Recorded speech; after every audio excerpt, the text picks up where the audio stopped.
Field. It's the final game between two teams at or near the tops of their respective divisions. The Rangers, led by the revitalized Vlad Guerrero, possess fearsome offensive potential. But tonight, he and Texas try to snap out of a slump on the road. For the Twins, success starts with the M&M boys, young superstars Joe Mauer and Justin Morneau. They try and lead the Twins to the Central Division title again this year.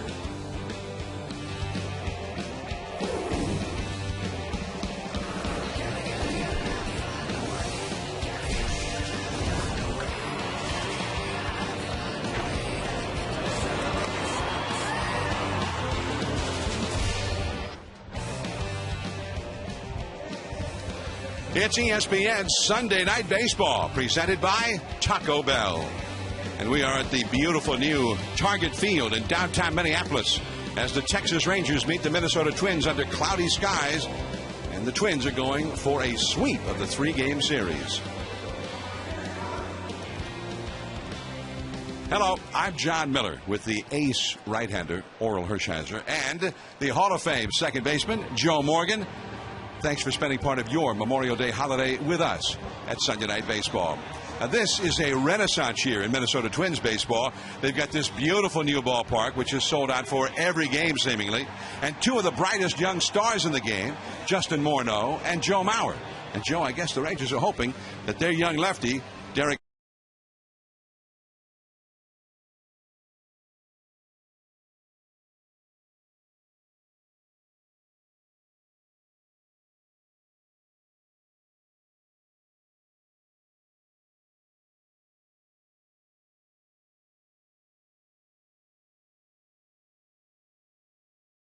He has won 3 batting championships, and before he finishes, he will probably be the best hitting catcher of all time. He also has won 2 Gold Gloves, and this guy drives in 100 runs this year. I think he has another chance to win another MVP. And you look at Justin Morneau. Last year, I mean, he's had an injury-plagued season, but he still ended up with 30 home runs and 100 RBIs. He's driven in over 100 RBIs the last 4 years. But he's also a guy that has worked very hard on his defense. He is now playing Gold Glove quality first base. And so I think that these two guys are two of the best young players in the game today, and they're managed by Ron Gardenhire. I think we should say something about him. He's a guy that has developed all this young talent with the Twins, and he's also motivated the veterans. So I think he is the best guy for this lineup. Gardenhire's had a lot of success here, and he is sending a right-hander, Scott Baker, to the mound. He was a 15-game winner last year. Baker is known for throwing strikes. On the other hand, Rangers slugger Vladimir Guerrero is known for swinging at pitches that sometimes aren't strikes, and often he hits them real hard. And Orel, Vlad is also off to a great start for the Rangers. Yeah, he is off to a great start. Vlad does not need a strike to hit. He actually will hit anything. He's got one of the highest swing percentages in baseball. And last year, the Angels let him go. He was a free agent. He signed for a third of the salary to sign with the Rangers. But you know what? They're not getting a third of the production. He is back to his all-star form. He probably will represent these Rangers on the all-star team the way he is hitting. He is number one for all the DHs in home runs, RBIs, batting average. Vlad Guerrero has returned. It's unorthodox. It's entertaining. He might lose his balance. It might be too long of a stride. He might move his head. But he loves to hit, and he can hit. We are looking forward to seeing Bad Vlad, as always. As you know, this is the Memorial Day holiday weekend, and while baseball has long been America's pastime, it has also served as a symbol of freedom to the fighting men and women who have put and continue to put their lives on the line to preserve that freedom. Tonight, we honor their timeless sacrifice. My dear Judge, I honestly feel that it would be best for the country to keep baseball going. Sincerely yours, Franklin D. Roosevelt. One of the boys said he read in the Stars and Stripes that the New York Yankees are going to try to get Ty Cobb from the Tigers. We even have a mascot. We're trying to locate a cow pasture to build a diamond so the Bombardiers can play the co-pilots. Don't shoot! I'm a Marine. So Jackson shouted, "Who won the World Series last month?" The voice instantly responded, "The Yankees, 4 straight over the Phillies." The world's worst baseball player grabbed his entrenching shovel with 2 hands and swung it like a bat, knocking an incoming grenade back into the enemy ranks. Even dug in here in the jungle, I can dream of hitting a home run for the Dodgers at Dodger Stadium. I'm looking forward to getting home, having some barbecue, and going to catch a ball game at Fenway. With love always. At Camden Yards. Dodger Stadium. Your loving son.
Baseball is presented by Taco Bell, think outside the bun, and in part by Kingsford Charcoal, Slow Down and Grill, and Stoli, the most original people deserve the most original vodka. And the fans are singing and clapping to the Twins' venerable fight song as the Twins have taken the field here in downtown Minneapolis. Watch this game and over 800 other live games on your mobile phone with ESPN Mobile TV. Text TV to 4ESPN. That's TV to 43776. Elvis Andrews ready to lead off for the Texas Rangers. The lineup turned in by manager Ron Washington. His ball club turned around big time last year. Now in his fourth season as the manager of the Texas Rangers. And here's the lineup turned in by manager Ron Washington. Presented by Taco Bell. Elvis Andrus, the young shortstop, leads off. Michael Young, the veteran, at third base. Ian Kinsler at second base, hitting third. Vladimir Guerrero, the designated hitter, off to a great start. Josh Hamilton set the world on fire a couple of years ago. He's in left field. David Murphy in right field. Rookie Justin Smoke, and he's going through some growing pains right now. He's at first base. He needs some heads. Matt Trainer, the catcher, and Julio Borbon, the young, very fast center fielder, hitting ninth. And on the mound for the Twins will be Scott Baker. And the middle of this lineup is anchored by Vladimir Guerrero. He has had his best month ever as far as driving in runs, 10 home runs, 30 RBIs, and he has been the guy that makes this a tough lineup again. So here we go. Vladimir Guerrero due up 4th in the inning. They'll have to get somebody on base for Vlad to come up against Baker, the 28-year-old right-hander, a 15-game winner last year. Baker so far this year with 4 wins, 4 losses, and a 4.48 earned run average as he fouls one off to the right. And we are underway. Elvis Andrus, the hitter, hitting .309, 12 runs batted in. He's the Rangers' leading base stealer with 18. But he is not a guy who does much with the bat except hit singles, and he hits a lot of singles. And he's got a lot of walks, too. For a young guy, he's shown a great deal of patience at the plate, a .398 on-base percentage. And that's the highest of any leadoff hitter in baseball. So I think that kind of catches your eye when you realize he's only 21 years old and he's got that kind of patience already. In the air to right field, and there is Kadire. One away. One of the interesting things tonight will be the hitter-pitcher matchup with Scott Baker on the mound. He throws the highest percentage strikes around, in the top 2 or 3 in the league. It's not the strike-throwing ability I worry about against Texas. It's ability to throw a quality strike, because this is a very aggressive fastball-hitting club. Well, that's Baker, like a lot of guys who throw a lot of strikes, will tend to give up some home runs. Give up some hits, give up some home runs, especially this guy right here who averages about 200 hits a year. You know, what's interesting is that, you know, he throws a lot of strikes, he gets ahead. When he's ahead 0-1, the hitters are hitting .286, which is very unusual when he's ahead in the count. But that's what happens when he gets the hitters down 0-1. They hit .286 as a group. So he goes against form. Exactly. I think there are a couple of statistics in this game that are against form like that. So it's kind of interesting. Well, there he fell behind Michael Young with ball 1. Came in with a fastball, blew it right by him. Well, when you throw that first pitch strike, get ahead 0-1, but then you're around the plate, the hitter wants to swing. He didn't want to get the 0-2. That's right to the second baseman, Hudson. Michael Young to the O-Dog. 2 down. The Twins, back of Scott Baker, line up this way. It'll be Delman Young in left field. Denard Span, the exciting center fielder. Kadire in right. Nick Punto, the veteran at third. J.J. Hardy at shortstop, acquired from the Brewers. And 4-time Gold Glover Orlando Hudson at second. Justin Morneau playing Gold Glove quality first base with the catcher Joe Mauer. He got 2 Gold Gloves himself. This Twins team does not often make errors, although Ron Gardenhire, as Ian Kinsler takes ball 1, he commented and said, you know, I'm not even aware of the error total. I'm looking at more how we play fundamentally, guys hitting cutoff men, throwing to the right base, that sort of thing. As Kinsler has a base hit, and he says, I'm real pleased with that. The club has played very sharp, heads-up, sound baseball, but they've also been on a record pace. They've only committed 12 errors in their first 49 games, which is, no team has ever made that few errors this far into a season before. And it's unusual, John, because remember they played on AstroTurf, and you could expect that, you know, getting good hops, but now playing outdoors, it's a little different. And Ron Washington said that, too. He said, hey, people used to say, well, they had that artificial turf, so they always had a good defense, no bad hops, but now they're outdoors, and they're still, as Washington put it, they're still catching that rock. But here is Vladimir Guerrero, and he takes a strike. Rarity on one side, not a rarity on the other. Scott Baker throwing a strike. He does that a lot first pitch, but Vladdy not swinging. He will let it fly. Vlad is hitting .335, 12 homers, 43 runs batted in. Although he, much like the entire Ranger club, hits much better in Texas. And it goes to a ball and a strike. Well, one thing you said is not just to throw strikes, but throw quality strikes. I think that was a quality strike to Vlad over the outside corner, because most of the time people pitch Vlad inside. If you're going to pitch him inside, you probably should aim one right for his rib cage. Otherwise, he's liable to hit it a long way. 1 ball, 1 strike. That one was down, and he hit it into center. Here's Span, plenty of time, plenty of room, and Vladimir Guerrero is gone. It's an 11-pitch first inning for Scott Baker. Denard Span will be coming up. Rangers nothing. Twins coming to bat.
Presented by Taco Bell.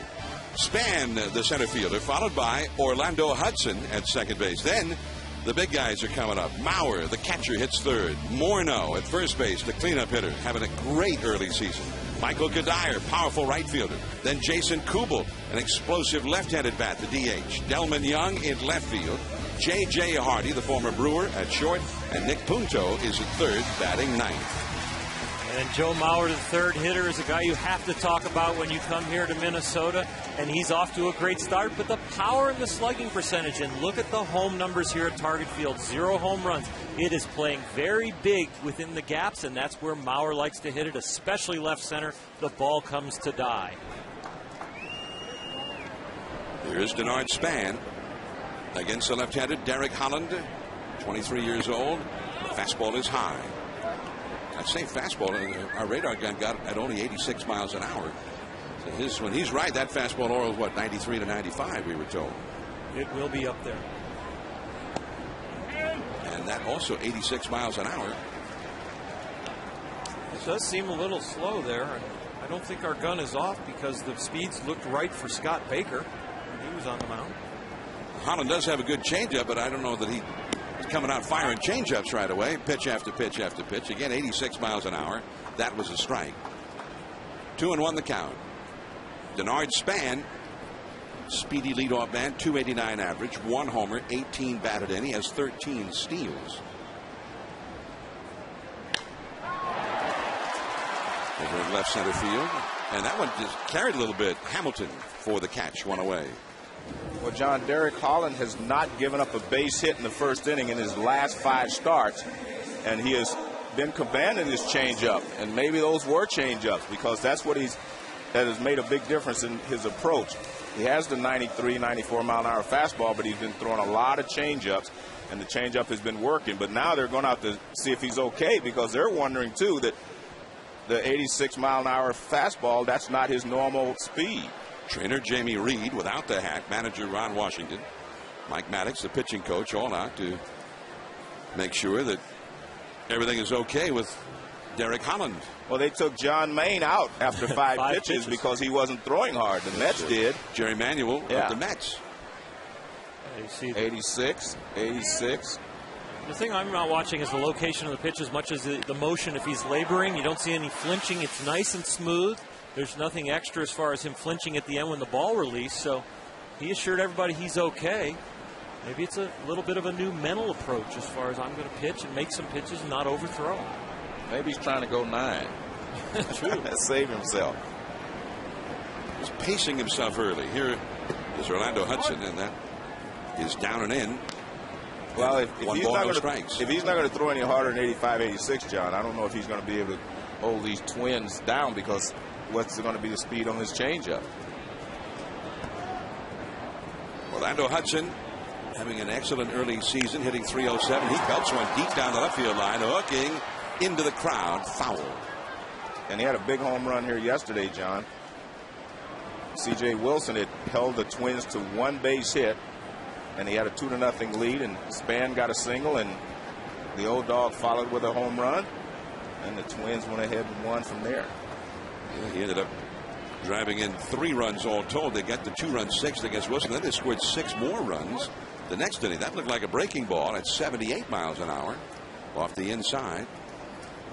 Well, they're watching him very closely to make sure he's okay. But you see behind Ron Washington, Jamie Reed and Mike Maddox sitting together. That's down the right field line, and that one is in there, base hit. Murphy will hold him to a single as he fires all the way into second base. Well, the conversations that are happening in the dugout right now are one about how did he warm up, how did he look down there, was his velocity better, but right now he is not at his normal velocity. And O-Dog goes line to line with that double, doing a good job pulling a ball, a fastball foul down the left field line, and then staying inside that ball, and it's a good piece of hitting. Well, if he doesn't have his real good stuff, it could really come crashing down around him in a hurry here, because you've got Maurer and Morneau coming up now. Maurer hitting .331, albeit with only 2 home runs so far. 23 batted in, and Orlando Hudson back to the bag at first. Hudson has 4 steals. Twins don't do a whole lot of running, but starting the runner might be a good idea. One thing that has plagued Mauer early on this year, in addition to the lack of the long ball, he's grounded into 12 double plays already. And the fastball is in there for a strike. One of the reasons a guy like Mauer will hit into a lot of double plays, John, is he stays up the middle of the diamond. And when you hit a ball up the middle of the diamond to near the bag, you're always going to be doubled up. By the way, that last pitch, 86 miles an hour, again, according to the stadium radar gun. The middle infielders pulled in a bit, double play depth. Holland at 87 away. If his velocity's down, he doesn't have much confidence. He might go with he has a balk move as far as the way he picks runners off at first. He went with a very traditional move on his first move over there, but he has a move where his kick leg will cross the line almost that 45-degree line and not step towards first, and he gets away with it. There it is. Ooh. Man, he had him leaning the wrong way, too. He does a very good job. He's actually got an extra movement from below the knee to the leg where he kind of kicks at you, and that kind of deceives you, and then the stride is towards first, but he borderlines it on to 45 degrees to show that he's going towards first, not home. Actually, that looked pretty good to me. Yeah, it was good. Yeah. Mauer out into the wide open spaces in center field. Off the base of the wall. Hudson running hard all the way. Rounding third, heading home. Here comes the throw. 1-0 Twins. Joe Mauer with a long double off the base of the center field wall. And again, if he doesn't have enough to make these guys have to look for his fastball, he's not going to be able to get these good hitters out. Because if he's going to throw 86, 87 mile an hour, they're going to wait on it, and they use the middle of the field very well. So I just don't see him being able to get through this lineup if he doesn't come up with a better fastball. That's balls on the inside part of the plate, but not enough on it to jam Mauer. And he finds a gap, hits it off the wall in center field. The ball was carrying much better today than it has been. We were watching batting practice, and they were hitting balls into the upper deck there. But a lot of guys were saying this is the first day that the ball has really carried well. So maybe there's no wind or whatever here, but today the ball is carrying better because that ball hit off the top of the center field wall. Well, it's been warmer here this weekend than it has been most of the year.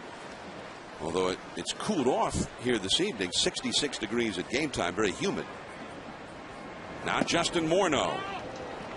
Morneau, and that pitch, 88 miles an hour. Morneau hitting .371. He's got the best batting average in Major League Baseball.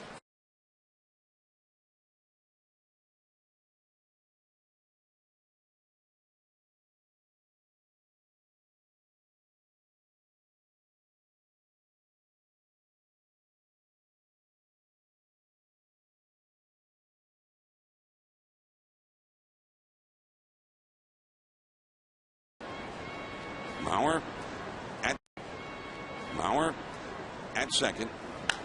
And that is just a pop-up. Andrews out, but there is Hamilton, the left fielder, for the catch. Well, that was 90 miles an hour, John. I mean, you can get away with it if you're at 90 miles. I just don't see you being able to handle these hitters at 86. And the one thing he does have going for him, he's left-handed. And there's a new attitude working with the Texas Rangers also, and I know that they would be applauding his attitude out there if he was a little tight or a little sore. But Mike Maddox and Nolan Ryan have said to these Texas pitchers, we are going to throw. We're not going to worry about pitch counts. We're going to let the hitters know, let us know when it's time to come out of the game. We're going to be aggressive. We're not going to worry about 100 pitches being the barrier. We're going to be tough. We're not going to look to the bullpen. We're going to pitch out of our own jams. And Derek Holland is personifying that right now. Michael Kadire with a runner at second. And a fastball at 89 off the outside. So he got a little more zip than with that with which he started the game. Well, the strength of a left-handed pitcher against right-handed hitters is the ball tails away. But if you're not throwing hard enough to make it tail, that's where you have problems. Well, a changeup in there at the knees for a strike. Now, the Twins have played 26 home games before tonight and hit only 13 home runs here. In 23 road games, they've hit 28 home runs. Maurer, as we showed, has not hit a single home run yet in the new yard. Morneau has hit only 2. He's hit 9 of his home runs so far this year on the road. Well, you mentioned the real reason, I think, John, is the weather earlier in the year. You know, it's a little cooler up here. Once it gets hot, I think the ball will travel a lot better in this ballpark.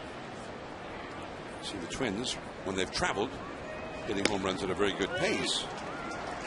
And that is off the outside. 3-1 to Kadire. The left-handed hitting Kubel is on deck. He's got first base open, so maybe pitching around Kadire, who is a very tough hitter, 272 average, 5 homers, 26 batted in so far this year. Kadire had 32 home runs last year. Kadire, though, seems to like the home cooking. He's hit all of his home runs here. He hadn't hit a home run on the road yet. And he does pitch around him, so Kadire goes to first. And now Kubel will come up.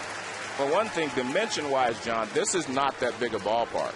Because if you look at right center, or what's supposed to be right center, 365, 370, that's not big by today's standards.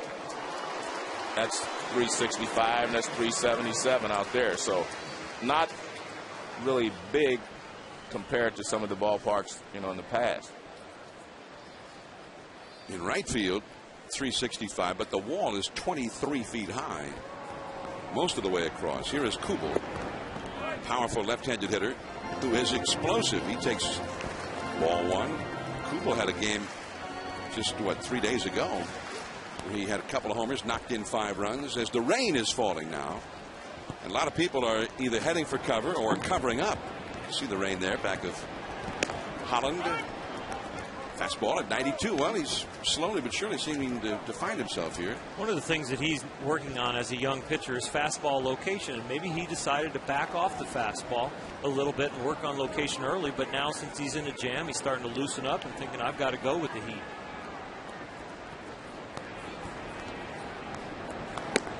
High and tight with a fastball.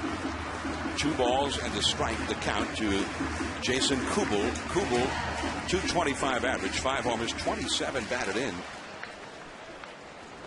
Lately, it's been all or nothing for Kubel. He either gets shut down or he knocks in 4 or 5 runs. Ooh, there's that changeup. And he fooled him. It's 2-2. Well, that makes the changeup effective if you're throwing 91 and then you drop down to 81. But if you're throwing 86 and you drop down to 81, that's not a big disparity there. Not a big difference. You're not going to fool a lot of hitters. Twins with a run home on Joe Mauer's double off the center field wall. Mauer at second, Kadire at first. 2 down. A slow chop handled by Smoke, and that's the inning. So Holland with a puzzling early part of the inning, but then he rallied. Only the 1 run. We head to the second. Josh Hamilton coming up.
11-mile-per-hour winds out of the northwest, and the forecast for some scattered thunderstorms.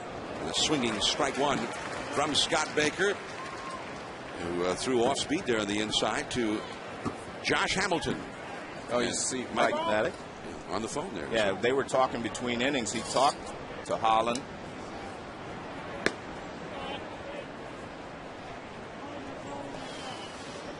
And they were having a conversation in between innings, and Maddox looked like he was doing all the talking.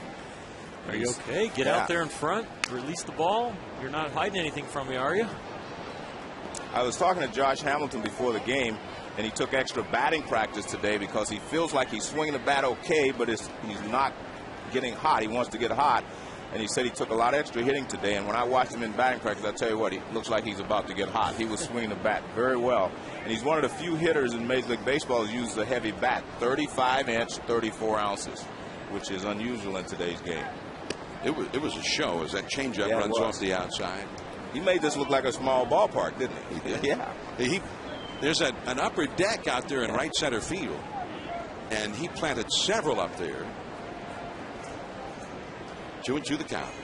High fastball back to the screen. You see that upper deck in right center. There are several rows of seats above the 23-foot high wall on the out-of-town scoreboard. But then they have that very artistically designed upper deck, by the way. You like that, huh? I like it. With the big curtain there across the garage. I like that, too. Yeah. Strike three call. Now, obviously, Josh was guessing on that pitch or looking for something else, because that was a fastball right there.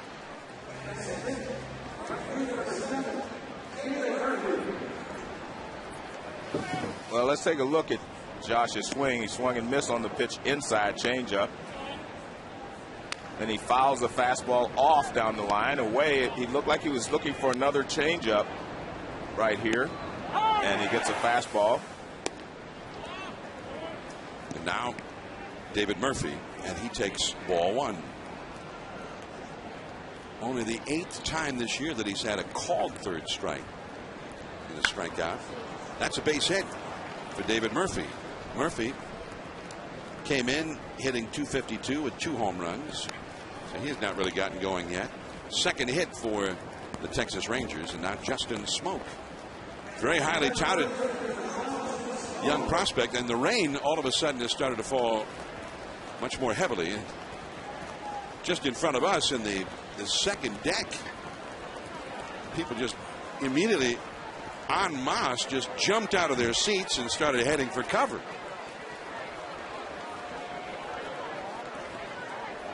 Thought the people up here in Minnesota a little tougher stock than that, John. They didn't need to be running. Those are out of towners. Those aren't locals. They're used to snowflakes. So. Yeah. 0-1 the count to Justin Smoke. Well, the conventional wisdom was for people from out of town that moving outdoors, that they'd have unbearably cold weather at the beginning of the season, lots of rain delays and rainouts. That has not actually happened. There's a ball down and in to Smoke, who is hurting for a hit right now. Justin Smoke hitting only .171. He does have 4 home runs, and they think he's going to be very good. They're trying to give him some time to come into his own. He's a switch hitter. 4 homers and 111 at bats. Man, he smoked that one. And over the head of Kadire. Over to third base on a long single goes Murphy. Justin Smoke, that might be like a breath of fresh air for him. It's been a long time since he's hit one that hard. Let's take a look on the Kia K-Zone. He's been struggling with all pitches, but this fastball up almost put it on a tee on the outer half for him, and he has dynamite in his bat. The Rangers, he's hitting for a very low average, but he has a lot of sock in his bat and a lot of potential, and they are working really hard with him, out taking early BP even before the normal BP to get some extra swings in, and right there, it paid off. Smoke is only 23 years old.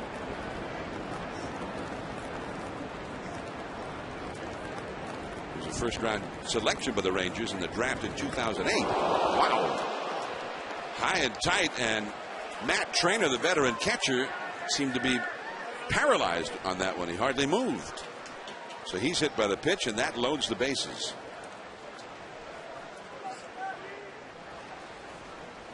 One of the things you notice now is that hitters seem to be looking for balls in a zone rather than picking up the pitch. Watch, I mean, as you said, he didn't even move because he's looking for a ball in a certain zone. I mean, he just turned his back. He did not try to get out of the way.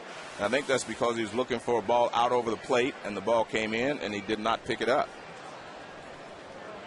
Well, now Julio Bourbon, another young Ranger, 24 years old. Also struggling with the bat right now, hitting .235. He's got excellent speed. And a foul out of play into the second deck. Bases loaded for the Rangers, who've had a hard time scoring this weekend in Minnesota. They lost here on Friday 2-1. They got some excellent pitching and wasted it. And then they had a 2-0 lead into the 6th inning yesterday, and then lost the game 8-3. And that has been a story oft repeated for them when traveling away from Texas. Their team batting average is only .237. And John, they've also had problems with teams 500 or above. You know, they've been beaten up on the teams under 500, which you're supposed to do, but they have not had much success against the good teams in the league. They are 7-17 against teams with winning records. And the fastball is very high and inside. 1 ball, 2 strikes to Bourbon with Murphy at third, Smoke at second, Trainer at first. In the rain, the Twins leading 1-0. By the way, we talked about the conventional wisdom outside of Minnesota was about all the cold weather and the rain, and they were going to regret being outdoors here. They've had 1 rain out, and then their first rain delay during a game occurred this past Tuesday with the Yankees in town. They had a suspended game. Oh, man, a wild swing of the pitch up in his eyes. Strike 3.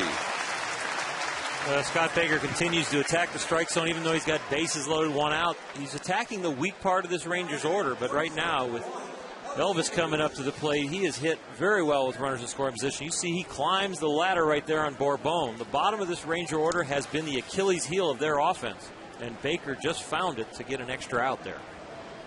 You mentioned how well Andrus has hit with runners in scoring position. He's got a .483 batting average.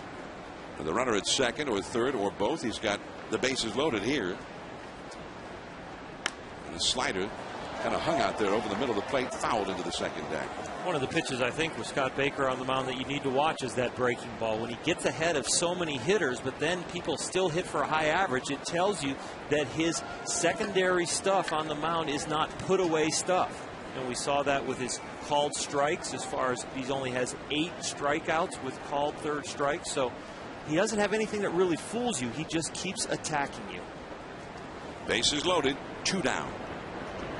Rangers needing that clutch hit here. Is that slider or cutter or whatever it was off the outside, missing badly. 1 ball, 1 strike to Elvis Andrus. You saw the graphic. Andrus with runners in scoring position, the second best average in the league. Francisco Cervelli of the Yankees, who's been excellent this year, leads the league in that category in the clutch. And that one just kind of hung up there too. Back out of play. The Rangers also have another guy who's hit well this year in the clutch, a powerful hitter, Nelson Cruz, hitting .441. But Cruz today, with a bad hamstring, was placed on the disabled list. So he'll be gone for a couple of weeks at least. That's a huge blow for the Rangers. The top 6 hitters coming in here really carried this offense, and now they're down to 5. They're fortunate to have Andrus up right now. Murphy at third, Smoke at second, Trainer at first. 1 ball and 2 strikes with 2 down. Fastball at 93 off the inside, and it's 2-2. Andrus flied out to right his first time. His favorite, the great Vizquel, Omar Vizquel, says he's hoping one day soon maybe get a signed jersey from Vizquel and be admired from afar. Growing up in the Dominican Republic. Just off the outside with a fastball. Full count. Andrus showed a pretty good eye right there. Well, the guys that hit well with runners in scoring position, they do make sure they get a good pitch to hit. They do not just chase pitches, go up there and get anxious and swing at anything.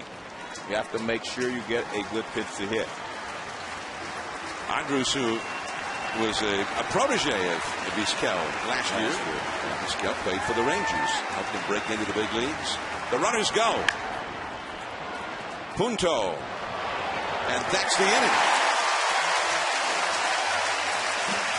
Not this time for Elvis Andrus. Baker skates through it.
Had the bases loaded with one out, but could not score. Now Derek Holland back to work, and we'll see what kind of stuff he's got here to start the second.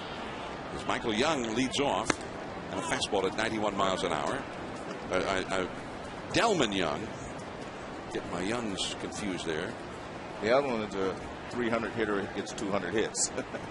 Michael Young, a perennial 200 hit man, and several times an all-star for the Rangers. Delman Young, still a young guy, 24 years old, who's got a lot of talent, and they're expecting to one day see him blossom into a very big star. 263 average, 4 homers, 24 batted in, and that is too high. And I think seeing him have a fairly patient approach at the plate, that's already a little advancement for Delman, who's a guy who has the reputation of going up there and swinging at just about everything. And a foul out of play. Off to the right. 2 balls, 2 strikes. By the way, I was talking about Elvis Andrus and the jersey once from Vizquel signed. He had all of last year to get that jersey from Omar. They were teammates. And I think at some point he did get that. But a young Twins infielder, Alexi Casilla, is the guy who really is hoping to get a jersey yet from the great Vizquel. It was interesting when we were talking to him, John, and he was just kind of revered Vizquel. I mean, he was paying homage to him just when we were talking to him. You know, it was very interesting to see that young player has a lot of respect for Omar. And I give the Rangers a lot of credit last year. Ron Washington and the president of the ball club, Nolan Ryan, they brought in Omar Vizquel. who's been one of the great players of his time, said, listen, you're going to probably not play that much because we've got this young kid, Andrews, but we want you to mentor him. And you're going to play some second base and third base. Occasionally you'll play shortstop. But we want Andrews to learn from you. That ball is hit well, but foul. And that was a lot because Omar Vizquel coming in, taking over, doing that utility role, teaching also. And Ron Washington, in his own accord, is a great infield instructor. So he could have said as a manager, you know, let's not waste that budget and that player on Omar. Maybe he's going to be a little frustrated. But Omar handled it in great stride and was a great asset for the organization. A lot of people think one day that Omar himself will be a very fine big league manager. So it's a walk for Delman Young after his foul ball home run. And that's an 8-pitch battle. Derek Holland with the leadoff walk here. The Rangers starting pitchers have had a hard time going deep into games. Less than 6 innings on average, only 12th out of the 14 teams in the league. Throw a lot of pitches per inning. Here is J.J. Hardy. And one of the reasons that they throw so many pitches is because they walk so many. But I think one of the things that they're looking for, John, it's a work in progress. It wasn't just going to happen overnight. I mean, they've also, you know, instituted these kind of restrictions in their minor leagues as well. Not to use pitch counts, that is. They don't. So I think that they realized this just wasn't going to happen overnight. In fact, I think they're looking for this to start taking effect in about the middle of the season and see where they go from there. But I know a lot of teams are watching this to see if it can be changed, if they can change their own approaches. And that's just off the inside to J.J. Hardy. Mike Maddox is the pitching coach for the Rangers. Of course, what we're talking about, Nolan Ryan had come out last year and talked about wanting to change the culture within the Rangers' whole system, stretching young pitchers out, not babying them so much in the minor leagues and having such strict pitch counts as they learn their craft. That's not the way it was done when he came up. Well, one of the things, guys pitched longer and threw more pitches and threw more innings. One of the reasons Mike Maddox went to the mound one day and asked the pitcher how he felt, and he said the pitcher responded, "How many pitches do I have?" When that got back to Nolan Ryan, that put him over the top. Well, the interesting thing is, as Nolan said, you know, if I could throw a lot of pitches, why can't they throw a lot? Because pitchers are supposedly in better shape now because they have ways of staying in shape in the offseason than they. 3-1 the count. And it's a walk. He's walked 2 in a row to start the inning. Delman Young goes to second. Hardy goes to first. Well, Mike Maddox talked about his own pitching philosophy. And keep in mind Nolan Ryan's philosophy. Here's what Maddox told us. The approach is go out there, go as hard as you can, as long as you can, and the hitters will let you know when you had enough. That's the mantra that I like to spread out is, you know, you're not tethered into, you know, a certain framework. You know, it's all up to you. You know, don't look over your shoulder and give us all you got, and when you're out of bullets, we'll throw somebody else out there. And we're wondering if Derek Holland may be about out of bullets here, as Harrison is up in the bullpen for the Rangers, number 54, another left-hander, Matt Harrison. The ninth base hitter Punto's up here with 2 men on and nobody out. And he bunts it, but foul.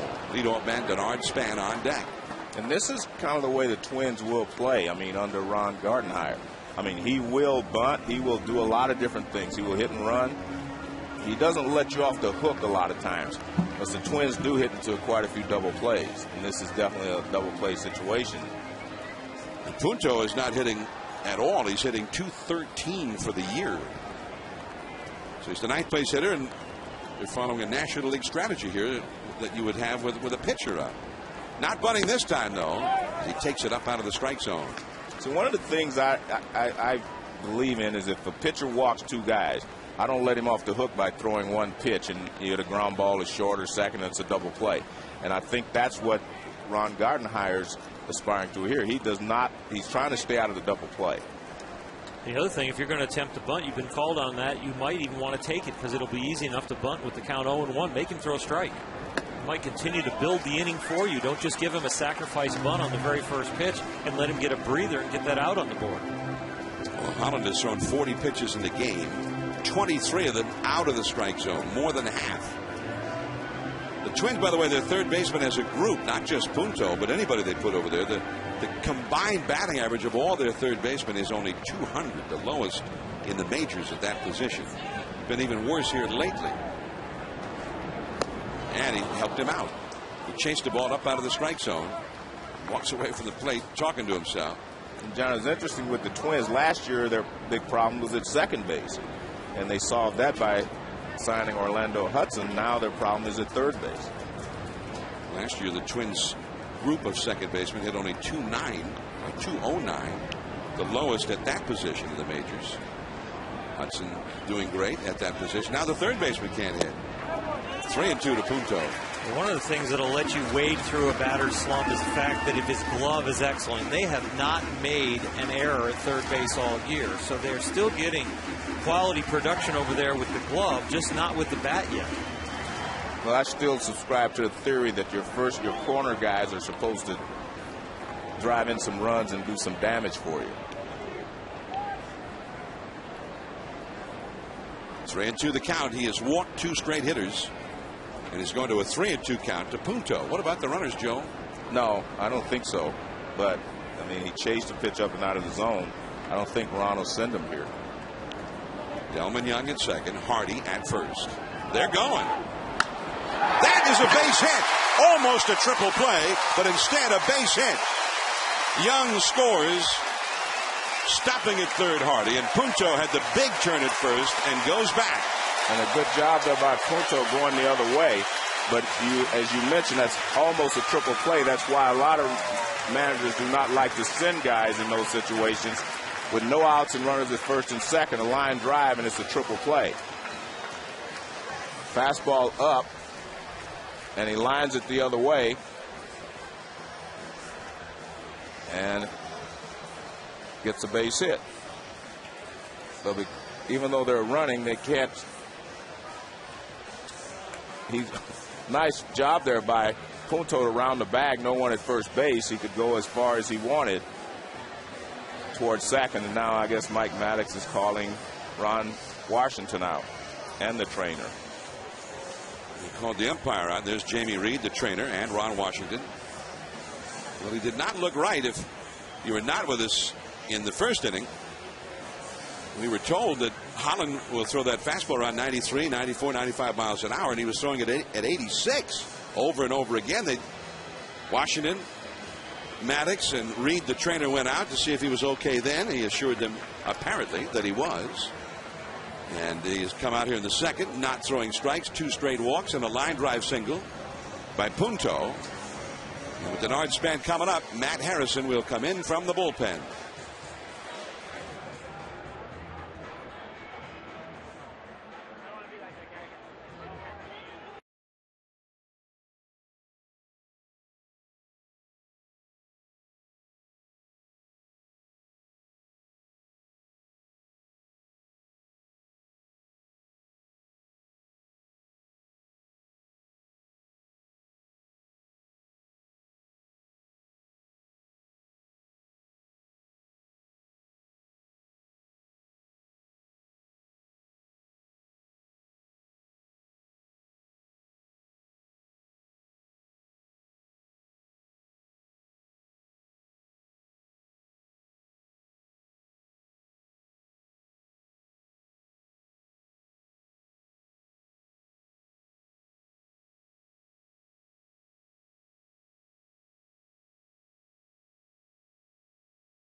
Have a new pitcher, and the new pitcher is Matt Harrison, a left-hander.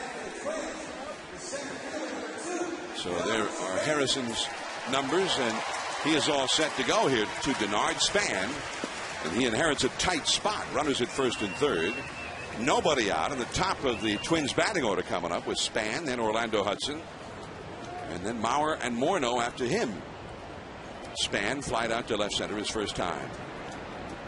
The middle infielders will give away a run to get a double play. The third baseman, Young, is playing shallow. And it's very high at 93 miles an hour for ball one. Let's see how they're playing it. Hardy at third, Punto at first.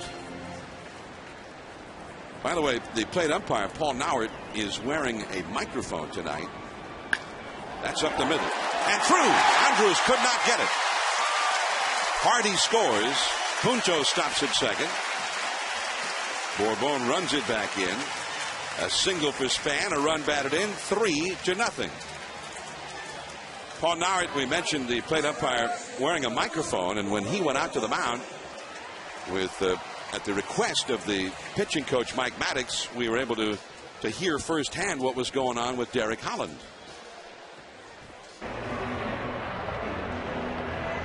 Having a health issue here. What's the matter? So we got I'm trying to throw it. Can't feel it. Yeah. Not feeling the ball in his hand. Yeah. All right, let's go to Harry. You don't need to stay out here and get that gap. We go to Holland. We go to Harry. So Harrison gets the call, but it sounds like sounds almost like he has numbness in his hand. It sounds like to me he wasn't lying when he talked about I'm not having any pain. He just was losing the feeling of the ball in his hand. I've played with teammates that have had that, and I don't want to play doctor, but sometimes it's a circulation thing. Of course, it's a nerve thing. I remember Kenny Rogers had that problem at one time. Lost control, couldn't feel the ball in his hand. Orlando Hudson, the hitter, with two men on. Nobody out. One hop to third. Young steps in the bag one. Over to second. Double play. He stepped back to third and then fired to second. An unorthodox double play, but that was quite a way to turn it. You got the first two lead runners. Now, Michael Young has moved twice in his professional career with his 200 hits a year. He moved from second to short, and now he's moved from short to third for Andrus.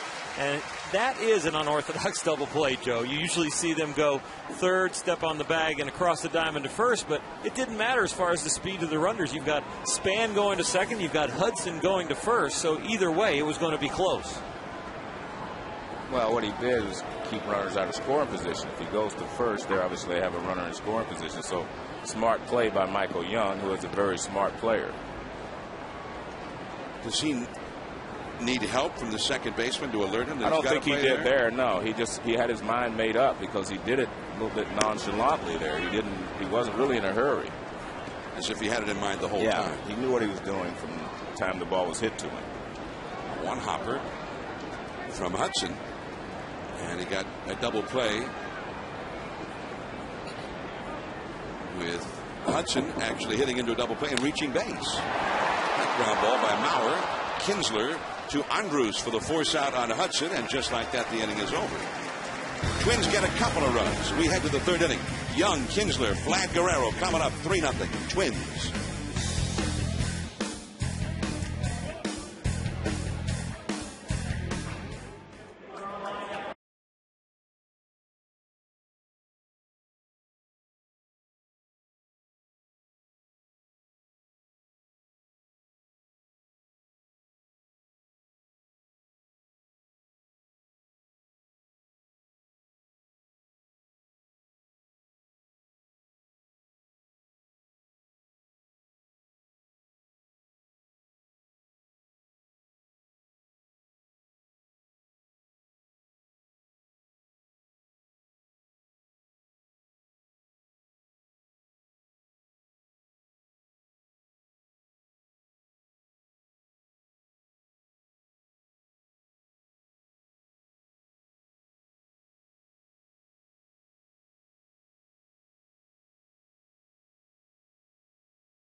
flavor and a crisp, clean finish, it's what we do. And AutoZone. For the auto parts, accessories, and advice you need, get in the zone. AutoZone. You can come to a Twins game with its own light rail stop, and when you go through a gate, it's not gate 4 or gate 7 or whatever. Each gate here at Target Field pays homage to a Twins great player. There are 5 gates in all, and one honors Harmon Killebrew. This one, number 34, of course, for the great former Twin, the late Kirby Puckett. Tony Oliva, Kent Herbeck, Rod Carew, and Kirby Puckett all honored with gates with their very special numbers in Twins history. Twins who, of course, are the original Washington Senators, who at one time were known also as the Washington Nationals in the American League, and the Griffith family owning the ball club. They moved here in 1961, became the Minnesota Twins, but as part of that deal, an expansion team was placed in Washington. The expansion Washington Senators, and then later on that team moved to Texas. The expansion Washington Senators became the Texas Rangers. So there's a base hit to right field. So this is almost an inter-squad game? This is the Nats versus the Nats. Michael Young leads off here in the third with a double against Scott Baker, and the big hitters are coming up. Kinsler and Vlad Guerrero after him. Michael Young has a great approach, John. He keeps his front arm straight, which even if he gets fooled a little bit and gets out front, he keeps the bat back. Watch his front arm. Watch the left arm. Just remain straight when he steps, takes his stride. Now watch how he pushes the left hand arm back. The left arm, look at that, straight until he goes after the ball. What that does, again, is if you're fooled a little bit, you still keep the bat back, even though your body may go forward. I mean, that's a great approach that he has developed and perfected. 12th double of the year for Young, and here Ian Kinsler takes ball 1 from Baker. 3-0. The Twins lead the Rangers as we start the third. Kinsler hit a single his first time. The word from the Ranger clubhouse about the reason for Derek Holland's departure is a slider foul, by the way, off to the right. Left shoulder soreness, but what he was saying to the umpire was that he could not feel the ball in his hand. Vladimir Guerrero on deck. There's Ron Washington. But you wonder, they were out there in the mound talking to him in the first inning. Mike Maddox was talking to him in the dugout between innings. At what point did this seeming numbness, the lack of ability to feel the ball in his hand, when did that actually start? And when did he tell him? What did he know, and when did he know it? The pitching fraternity is not known for telling the truth about health all the time. We want to stay in the game for so many different reasons. We're ultra competitive like the hitters, but we don't want to come to the realization that we might have to come out of the game because of health, because you don't know how long you're going to have to be out of the game when you come out because of health. It might be just this outing. It could be future outings. So there's so much that runs through your head that you want to hope that it goes away. And you want to battle through it. That's how you got to the big leagues, with that competitive spirit and that battling mentality. So you will kind of semi-lie to your coaches, lie to your manager, lie to your trainer, and hope on your own you can doctor yourself back through it and stay on the hill. Well, Dan Warthen, the pitching coach in the Mets, said that John Mayne was a habitual liar about his health, his health, his comes own with health. Pitchers. Part of it is having good stuff. The other part of it is having good deception, and maybe some of that creeps into your personality a little bit. I really believe that you can pitch with pain sometimes, but not injury. You definitely can. But not injury. And I think if you're hurting out there and you can injure yourself, then you should take yourself out. And I thought he probably should have done it sooner. We all play hurt. We don't play injured. Right. And you have to know that fine line.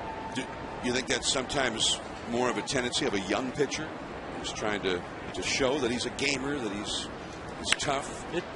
It definitely could be. You are out there and you're trying to prove that you're a big leaguer in more than one way. You're trying to prove that you're a big league as far as ability, and you're trying to prove it as far as toughness. Joe, we were talking about earlier about how you used to get hit all the time early in your career. Well, I really think young players do not know the difference. You know, not just pitchers, but young players do not know that they can play with a little pain, but don't play if you're injured, because you may injure yourself even more. So it's something you learn as you go along. It's not something you come to the big leagues already knowing, so it takes a while to learn that. 3-2 to Kinsler. You had to learn to play with pain that was inflicted upon you. Yeah, it's a little different. The league kind of gave you the christening as you came up here because you were such a good hitter. They pitched you inside, knocked you down, and hit you a lot. Well, the game was different then when they tested the young players. You know, the veteran pitchers would always test you, knock you down, hit you, or just to see if if they could intimidate you. And that's fortunately for your career and for us, it came to an end, and you had a healthy career. Right. 3-2 the count to Kinsler. Michael Young, the runner at second. Scott Baker checks the runner. And a foul off the right field line. Vladimir Guerrero on deck. The sun of the early evening has broken through the overcast, and it is reflected off the downtown skyscrapers. What a sight. And some of the fans are in that sunshine here. Beautiful time of the evening in Minneapolis. This will be the 9th pitch of this battle between Scott Baker and Ian Kinsler. And it is a walk. So he walks Kinsler, and 2 men are on for Vladimir Guerrero. So Vlad, who began the evening with 43 runs batted in for the year, began the day second only to Miguel Cabrera of the Tigers in RBIs in all of the American League. Baker's thrown 45 pitches already in 2+ innings. Now, John, we have 3 really good hitters in this game. Vladimir Guerrero, of course, up now, Justin Morneau, and Joe Mauer. And Vladimir is different than the other 2 in that he's a hands hitter. He uses his hands so well.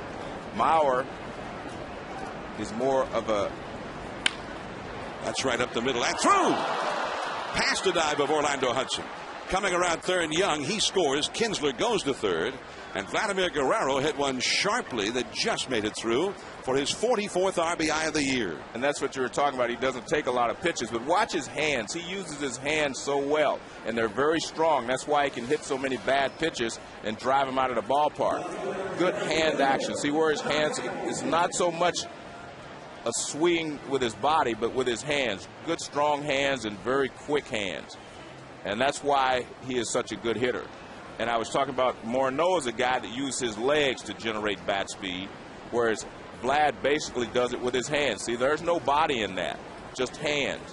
And when I talked about Mauer, he kind of uses his upper body to hit with, and he stays closed longer than anybody else. So now Josh Hamilton with runners at first and third, nobody out. And Hamilton chases one up out of the strike zone. Hamilton struck out looking his first time. There's so much cat and mouse going on between the pitchers and the hitter. Scott Baker attacked Vladimir Guerrero in his first at bat with 2 fastballs. Vlad didn't swing, but he jumps on the first pitch breaking ball in an RBI situation. Josh Hamilton took a 3rd strike right down the middle in his first at bat. Baker goes with a high fastball thinking, oh, he's going to be aggressive. He doesn't want to strike out look in this at bat, and he gets a swing and a miss. That is a fly ball to center. Kinsler tagging up at third. It's medium center. Span with the catch, and he'll throw into second. Kinsler scores easily. The sacrifice fly by Hamilton, and now it's a 3-2 Minnesota lead. Major League Baseball on ESPN Tuesday night. The Phillies first in the National League East. The Braves just a half game behind them at 7 o'clock Eastern. Then on Wednesday night baseball at 8 Eastern, Dusty Baker and his first place Reds go into battle against the second place Cardinals. At least that's the way it stands right now. Albert Pujols and the Cardinals up against Dusty Baker's young Cincinnati Reds. That's Chris Carpenter on the mound for the Cardinals, their ace that night on ESPN. One thing Dusty Baker doesn't do, he doesn't let Albert Pujols hit home runs. He walks it. Albert hit 3 home runs today for the Cardinals in Wrigley Field. And it's interesting that the Reds are doing so well. Dusty Baker made a change in the lineup, and they seem to have taken off since then. He moved Brandon Phillips from 4th to 2nd, and Orlando Cabrera up to leadoff, and Roland to 4th, and they've done very, very well since that time. There's Orlando Hudson, and he gets Vladimir Guerrero at second base. Who doesn't run well. Vlad has had a lot of knee problems, although he says right now one of the reasons he's doing so well is because the knee is giving him no trouble whatsoever. So Vlad out at second, Murphy safe at first with 2 down, and Justin Smoke coming up. The Reds are leading that American League, or rather they're not in the American League, the National League Central by 1 game over the St. Louis Cardinals. And the Reds have been scoring lots of runs. They were shut out today by Houston. And as you mentioned, the Cardinals beat the Cubs.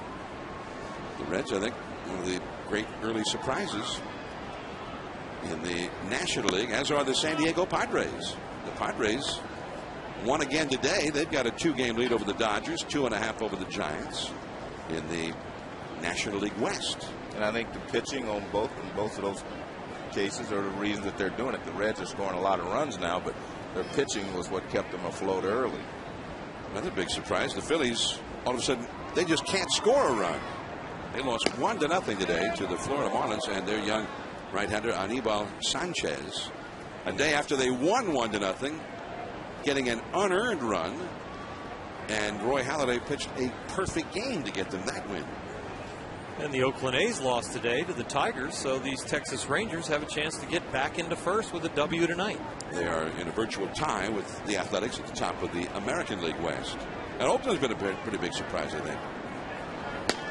That's a strike call on the inside to Justin Smoke. Smoke ripped a long single over the head of the right fielder, Michael Kadire, his first time. 3-2.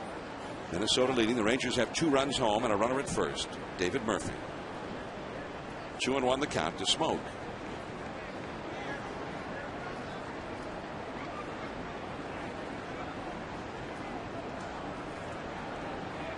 Been a lot of pitches thrown here by Baker in these first 3 innings as he gets the swinging strike from Smoke on a slider, and the count is 2-2. So Baker, even though he was behind in the count, gave up a fastball hit to Smoke on his first at bat, a high fastball mistake, and didn't want to give in to him again here. Threw him an off-speed pitch.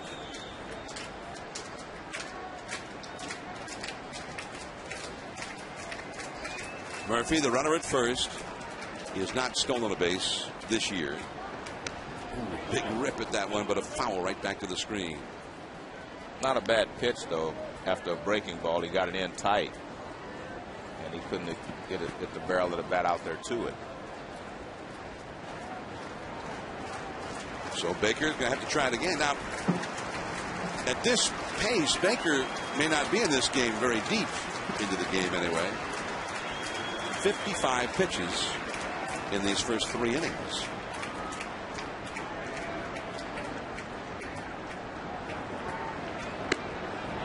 And counting. 3-2. On deck is Matt Trainer, the catcher. Breaking ball, fastball in, got it in on him. Trainer looks on to the sequences that are going out on the field. He works on those behind the plate, but right there, that was a push changeup away to bring the count to 3-2. Morneau plays behind Murphy at first. And Murphy takes off. And it's a walk. Second walk of the inning allowed by Scott Baker. And he's going to get a visit now from Rick Anderson, the Twins pitching coach. Twins have had such stability here over the years. As Ron Gardenhire has settled in. He took over as the Twins manager from Tom Kelly. And Kelly was the manager going back to, 1985. So just the 2 managers these last 25 years. And they've had a lot of stability in the general manager's chair as well over that time. Tom Kelly was the manager from 86 through 2001, won 2 World Series. Gardenhire took over in 2002. They've won 5 Central Division championships under Gardenhire. There were those 2 World Series flags flying proudly. Andy McPhail was the general manager who brought in Tom Kelly as manager. Terry Ryan succeeded him. Bill Smith took over for Bill Smith in 2008. There's Bill Smith. And I think that's a very good thing, especially if you have the right people. And it used to be much more prevalent in baseball that a general manager would have that job for a good long while. He might fire some managers himself along the way, but it was not so much always an issue that you must win this year or the general manager is going to get fired, as it has become. An organization built on scouting and player development, a very consistent vernacular throughout. You know, as a general manager, you learn your scouts who are aggressive report writers, who are conservative report writers. You learn your people. And then you have a consistency of teaching at the minor league levels where everybody knows and understands the Twins' way of ball. And once the Twins acquire a player or bring a player up, if they do not fit into that mold, they are very quick to get rid of them. And if they're not the type of people that move runners over, that take quality at bats, that work counts, strike throwing pitchers, they will move on and find somebody that fits the way they want the ball game to be played. And the slider, Trainer, doesn't get it. It's 1 ball and 2 strikes now. With 2 men on, 2 men out here in the 3rd inning. 2 runs in for the Rangers. Trainer is the 7th batter of the inning. One of the things I found interesting with the Twins, though, is that, you know, they're known as, I guess, a small market team, but they have a higher payroll than the Dodgers at the beginning of the season this year. That's a whole other story. Left center field. Delman Young on the move, and that's all for the Rangers here in the 3rd. A 28-pitch marathon for Baker. Justin Morneau coming up, then Michael Kadire. Some big power hitters coming up for the Twins. 3-2 Minnesota.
Presented by Taco Bell from the brand new home of the Twins, Target Field. The Twins first moved here from Washington, D.C. in 1961. Their first home was in Bloomington, Minnesota, the old Metropolitan Stadium. And that is where Harmon Killebrew, Tony Oliva, the guys you mentioned at the top of the telecast, Joe, reigned for many a year. The old Met Stadium. They had the World Series there in 1965. Sandy Koufax had a remarkable performance. He beat the Twins in a Game 7 on only 2 days of rest. Mauer made the final out of the second, so Dustin Morneau is at the plate. Jim Cott, our old friend. Jim Cott, an outstanding Major League pitcher for many, many years, was the pitcher for the Twins in Game 7 that year. Ball into the gap in right center. Bourbon can't get to it. And Morneau's got a long double. The right fielder, Murphy, actually ended up retrieving the ball. And this is what I was talking about with the difference between his swing, Mauer's, and Morneau's, the difference in their swings. Watch Morneau on this swing. He uses his legs to pull the ball, help create bat speed, and he'll open his hips. A la Jim Thome. I mean, he is really open when his hands get to the ball. Watch how his hips point away. See how he opens up? And that's using your legs and your upper body to get bat speed and to drive the ball. And that's one of the reasons he hits more home runs than Mauer does. And ball one to Michael Kadire, who is also a guy who could hit the long ball. He walked his first time, facing Matt Harrison, who entered the game in relief of Derek Holland, who apparently was injured. There's a ball inside, a fastball missing, and it's 2-0. What a scene this is with the sun shining now, reflecting off the downtown buildings with that sort of golden hue of the setting sun. And a ball down and away. Harrison seems to be pitching around Kadire the same way Holland did the last time. And there's a look at the scene here. This whole downtown area is energized whenever the Twins have a game. And fastball in for a called strike.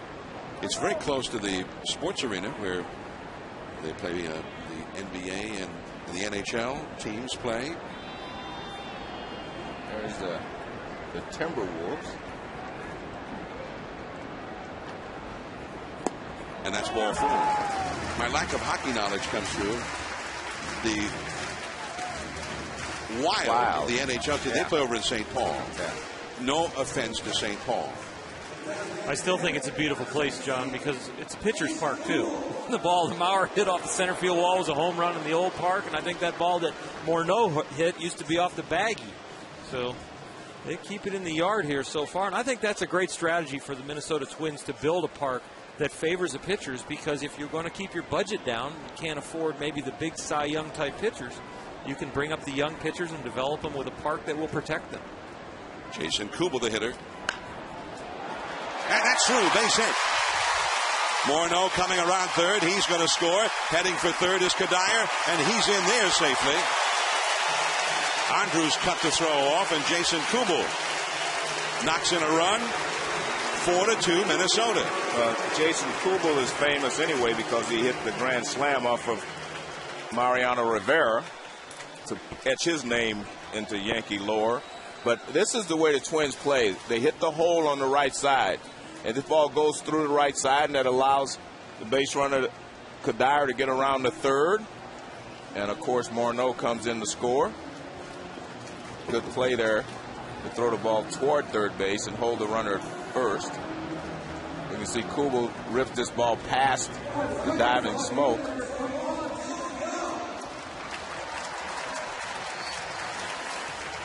The Twins have now sent 15 men to the plate in this game, and 10 of the 15 have reached base with either a hit or a walk. 4 of them have walked. 6 of them have had hits. Nobody out in the inning. Runners at first and third. The infield double play depth for Delman Young, who reaches for one and fouls it into the crowd. Delman Young walked, leading off the second, starting a 2-run rally. The Twins, this has been part of their story this year. The first 3 innings of games is at the second highest run total in the league. And a foul off the right field side. What happens after the first 3 innings? The run total goes down considerably. And that's interesting because you would think it would be the opposite. But even, Morneau's having such a fabulous year. He hits 402 his first at bat, which is the best in the majors. Then he hits 349 and then 313. And those numbers sound good, but they're actually like 20th and 28th in the league as far as hitting the second and third times around. So maybe that kind of points out a little bit there that he's not as good after the first at bat. He's still good. I'm sorry. Hard to get better than 402. Yeah, still pretty good. That will get a run home. Deep right center. Bourbon has it. And here comes Kadire from third base with run number 5. Delman Young with the sacrifice fly. Kubel back to first. It is 5-2 Twins. But it's interesting because the better hitters I always thought would get better their second and third at bats after they've had a chance to see, the pitcher. But as Morneau, we read about Morneau. He prepares himself differently now, so that when he comes to the park, he's ready for that first at bat.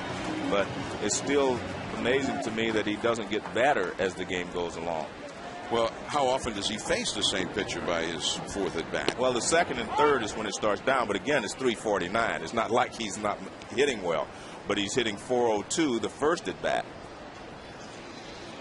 So, I mean, he's still hitting well. 313 even his third at bat. I mean, that's a lot. We'll take that. It's a bloop along the right field line by J.J. Hardy. And caught by the ball dude there. 0-2 the count. Kubel at first, 2 runs in, 1 out here in the Minnesota third inning. Hard times for the Rangers on the road. If they lose tonight, they will have been swept in this series. And they will have lost 4 or 5 on this road trip. And the road trip continues. That is strike 3 to Hardy. And he didn't think so. Out number 2. The French Open, presented by BRP, is on ESPN2 Monday at noon Eastern with men's and women's coverage. Round 16. Serena Williams, the number 1 seed, versus Shahar Peer. And it will be Rafael Nadal versus Tomas Berlucci of Brazil. I got you. Speak a little Italian, huh? A little French. Very little. Very little. Si. Prego. That's a pretty good pronunciation there, John. Avanti. Avanti. Venus Williams lost today. As there used to be a great soccer player, played for the Cosmos, came from Rome. Yeah. I am Chinalia. Giorgio Chinali. He was a great player. Played with Pele there in New York. So I'm getting that World Cup mindset going. Yeah. I know a little Italian because I played for Tommy Lasorda. He used to say, "Tutto Italiano è buon. Abruzzese ecume." Means all Italians are good, but the Abruzzi, they're the best. What do you think Tommy was? So every time we went to an Italian restaurant, I told him, they asked me to speak Italian. I go, yeah. I say that, and I get free food like Tommy. Well, then I'm going with you next time. Oh, you don't get free food? John, come on. You got to start to work it a little better. You got to get a good table, left ear is free, right ear is, you got to pay. Base hit for Nick Punto. And Punto came into this game hitting .213, but he's 2 for 2 with an RBI in this game. And he keeps the inning going for the leadoff man, Denard Span. I got to finish the story. We'd go to an Italian restaurant. I found out from the clubby where Tommy made his reservations. We'd follow him there. He'd always wonder, how did you find this place? We'd all show up, and then Tommy would always feel obligated to try and get our meal paid for. So Tommy would give signals, left ear free, right ear, and if he rubbed his forehead, he's like, I don't know yet. So we would sit, and we'd have a drink and kind of wait, hold the menus until Tommy came in and gave us the right sign to see what it was fillets and pastas and desserts and everything if it was free. If not, maybe just a salad and split a large pasta. We didn't get the meal money that they get nowadays. Next week, we're in St. Louis. Okay. There's some pretty good Italian places downtown St. Sure. Louis. You got to go see Charlie Gito's. You got to eat at Gito's. That's where Tommy always went. Gito's on the hill. Gito's in the city. Gito wants a photo with the 3 of us. Whatever he wants, he gets, right? I forgot to tell you that, Joe. Joe's shaking his head. He gets more free meals than both of us. Not me. Oh, yeah. Pay my own way. Smoke. If it's free, it's me. Harrison covering. Me, I'm with him. I'm with Bulldog. We're going to the 4th inning for Bone. Andrews Young coming up with the Rangers, who trail the Twins 5-2.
telecasters, and it's our first trip here to Target Field, and this place is a revelation.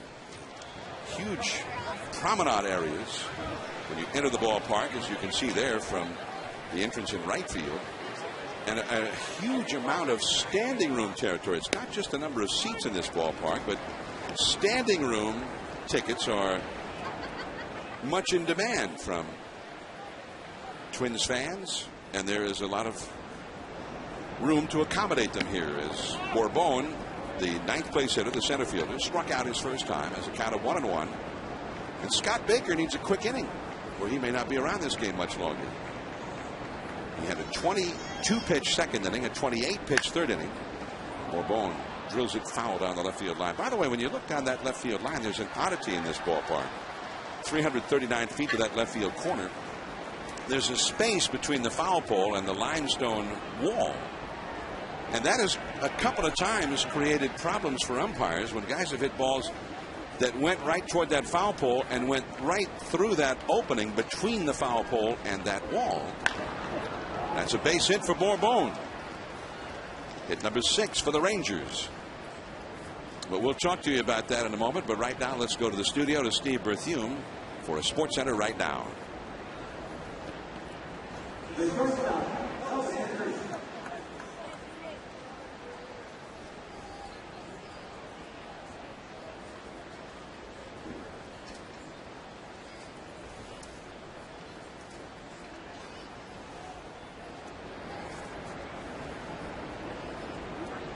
Congratulations to Dario Franchitti. There goes Bourbon. The swing and a miss by Andrus. And he's out. The tag by Orlando Hudson. Down by 3 runs. Bourbon tries to steal the bag. Well, they do not have a good percentage of stealing bases. They will run a lot, but they have the worst percentage in the league. Well, you see, didn't get a good jump either. He stood straight up, and by the time he did start running, a good throw had him, and a nice tag there by Orlando Hudson. Foul by Andrus for strike 2. Now watch. Hudson catches the ball and makes a swipe tag, hits him on the helmet before he arrives at the bag. Good job by Orlando Hudson. And he was won Gold Gloves. He was himself off the ground when he made that tag. Second basemen are good acrobatic players anyway. Yeah, I mean, it's look at this ballet. Look at that. Baryshnikov-like. Baryshnikov-like. Bravo, O-Dog. It's the great Baryshnikov and the great O-Dog, who always seems to be with a different team every year. That's strike 3. Andrus is gone. And he is 0 for 3. And you bring up a point that I'm trying to figure out why he's always with a different team, because each team he leaves, the players all love him. And Ron Gardenhire was talking about he's always active in the clubhouse. He talks a lot. The players love him, and everybody here in Minnesota loves him. But as you mentioned, it's his third team. He was with the Dodgers, of course, last year, and he lost his job toward the end of the season. And then he was out as a free agent again this year and ended up here with the Twins. Well, whatever that reason is, the Twins have to be happy for it because he has plugged a hole for them. They got no offense from second base last year. It was sort of the black hole of their lineup.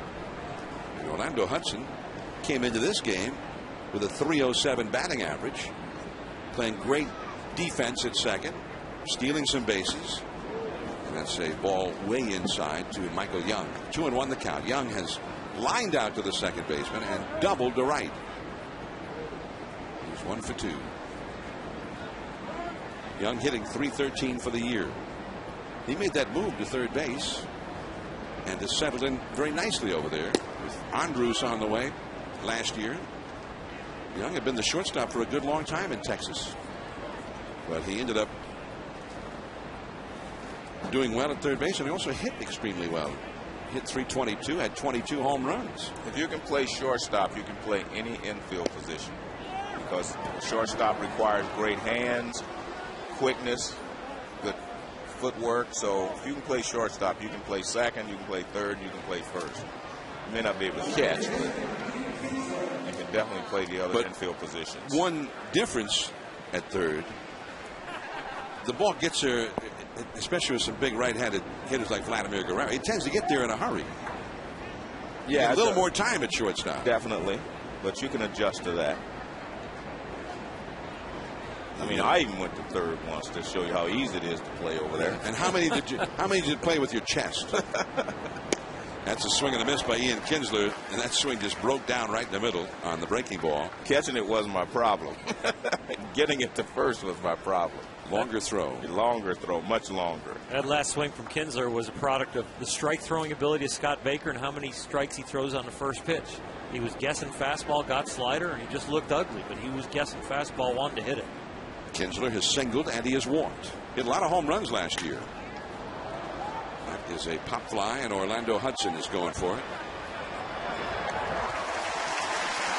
That's all for the Rangers in the fourth inning. In 60 seconds, we're going to visit with Rangers manager Ron Washington from the dugout. 5-2, the Twins are leading. We'll be back with Ron Washington in 60.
Can you give us an update on the injury to Derek Holland? Well, you know, in the first inning there, we didn't look like the ball was coming out of his hand very well, so we had some concern. But he said he was okay, and then we continued to see it. And when we went out, he said he just couldn't feel his fingers. So that was a red sign there to get him out of there, red flag. It's got to be great this time of year to have a team that's battling for first place. What's that feel like? Well, it's great. You know, I have a great bunch of guys. They never quit. And we'll be battling until the ninth inning is over. And you can't ask for anything more than that. How many innings can Harrison give you tonight, Ron? Well, we got him at about maybe 50, 55 pitches. In his rehab start, he only gave us 30-something. So I figure we can push him another 20-something. And your bullpen's in good shape otherwise? Yes, it's in great shape. Everybody's available. Ron, many thanks. Thank you so much, fellas. Ron Washington, fourth year as the manager of the Texas Rangers. We are at Target Field, the new home of the Minnesota Twins. Outdoor baseball here for the first time since 1981, the last year that they were at the old Metropolitan Stadium when Ron Washington played infield for them. Washington came to the Twins for the last year in the old ballpark in Bloomington, and the first year at the Metrodome. There's Matt Harrison, who is the reliever for Holland. This is his 30th pitch thrown. A changeup off the outside to Orlando Hudson. You got the big hitters up. Hudson, who is hitting over 300 this year. Then Joe Mauer and Justin Morneau. There's Mauer, number 7 on deck. Ball and a strike now to Hudson, who has singled and scored a run and grounded into a double play. Hudson hitting .309 in the dirt with a slider in the count. 2-2. Twins with a run in the first, 2 in the second, 2 in the third. And they lead 5-2. The Rangers got 2 in the third against Scott Baker. Morneau in the hole. Ooh, and he chased the changeup down and away for the strikeout. Second strikeout for Harrison. MVP, batting title, and Gold Glove in the same season. Yastrzemski did it when he won the Triple Crown in '67. Dave Parker did it in '78 when he was one of the best all-around players in the game. Keith Hernandez did it. He won the MVP, sharing it with Willie Stargell in '79. Willie McGee did it with the Cardinals in '85. Ichiro has done it with the Seattle Mariners, the year that he was a Rookie of the Year, 2001. And then last year, Joe Mauer. And Joe Mauer, one of the same, at the plate. And the count is 2-0 to Mauer. Mauer hit a double off the center field wall to knock in the first run of the game. He smoked that ball just to the left of the 403-foot marker, a little bit to the right of straightaway center. You got to hit it into the Christmas tree farm out there to get a home run. So that was a blast in the first inning. He takes a strike. Then he hit into a force play in the second, so he is 1 for 2. Matt Harrison.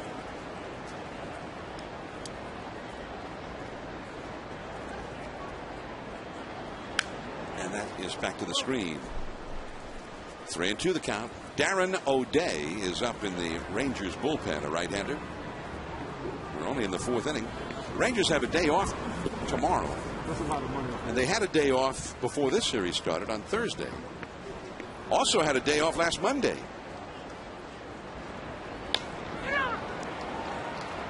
Ian Kinsler and Mauer has twice grounded out against Matt Harrison.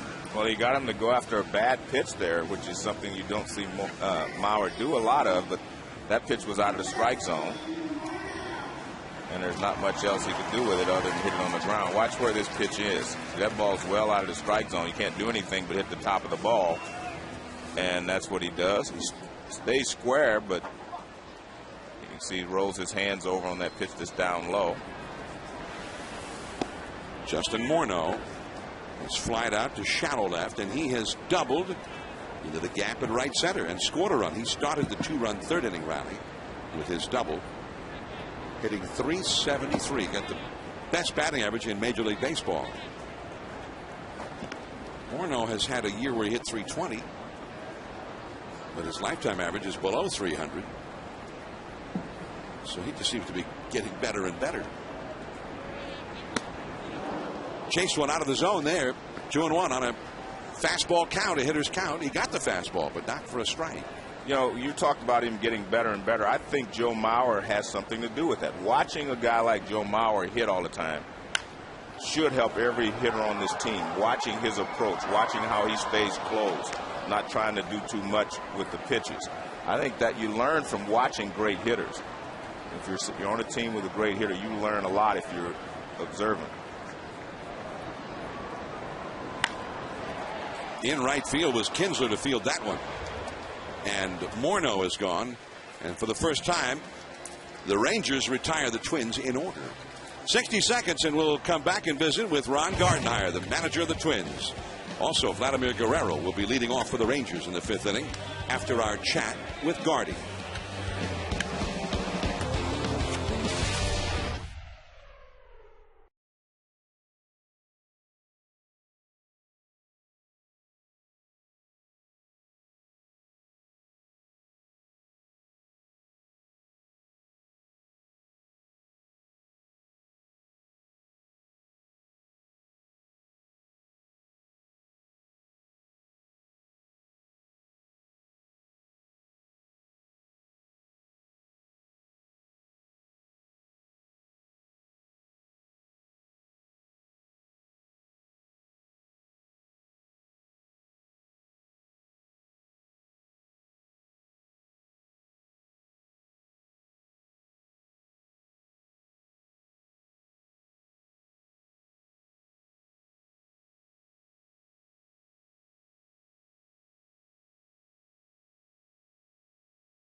the brand new Target Field just off downtown Minnesota. The Twins are leading the Texas Rangers 5-2, and we're going to spend some FaceTime with manager Ron Gardenhire, presented by Edward Jones. Many thanks, Gardy. Hey, Ron, it's Joe Morgan. Hi, Joe. I wanted to ask you, what has Orlando Hudson brought to this ball club? Well, leadership. As we know, he does it on and off the field. He's constantly positive and getting everybody fired up. He's fun to watch. He's a good player. Scott Baker has 76 pitches. How much longer do you think he can go? Well, we hope, 6, 7 maybe, just see how he goes. And I think last inning he did a little better. He finally got to a release point and got the ball down and got on top of it, so we'll see what happens. All right, good luck to you. Thanks, guys. Yeah, thank you. Ron Gardenhire, the manager of the Minnesota Twins, his 9th season as the manager of the Twins. And now his right-hander, Scott Baker, to face Vladimir Guerrero, who has flied out to shallow center and singled home a run. The high fastball. And the big swing and a miss by Vlad. 0-1 the count. Vlad had a couple of home runs at the start of this road trip on Tuesday at Kansas City. First home runs he had hit in a road game since very early in the season. And it's a bloop here. Morneau back to get it.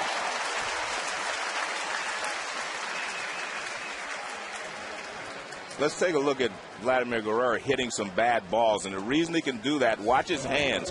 Watch how he gets his hands out there. Even on the ball that bounces, he still gets the barrel of the bat out front, and he does that with great hands. Look at that. Great hands again. And he hits this one out of the ballpark. And earlier this season, look at that. Look where that pitch is. But all because he has such great hand action and quick hands. Look at that. That's just hands. That's nothing else. Josh Hamilton gets one to straightaway center. Denard Span just waiting for it. Came right to him. 2 down. Hamilton is 0 for 2 with a sacrifice fly. 2 down and nobody on. Major League Baseball and People Magazine are recognizing individuals who make a difference in their community.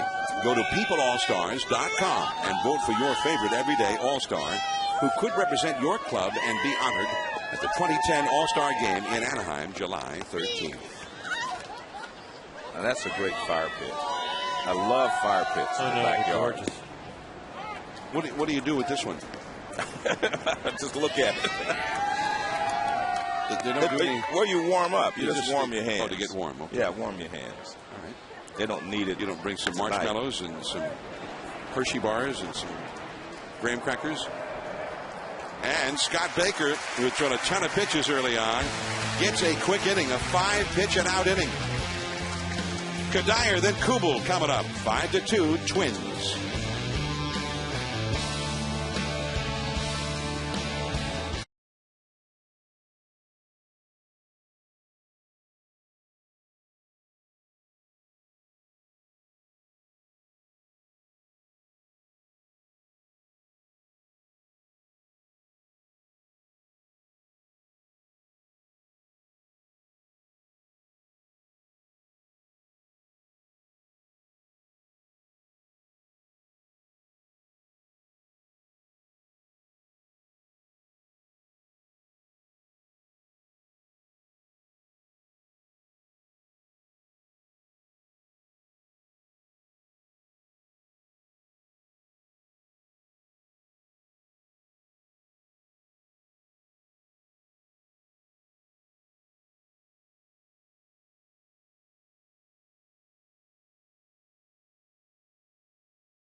Hey, here in Minnesota.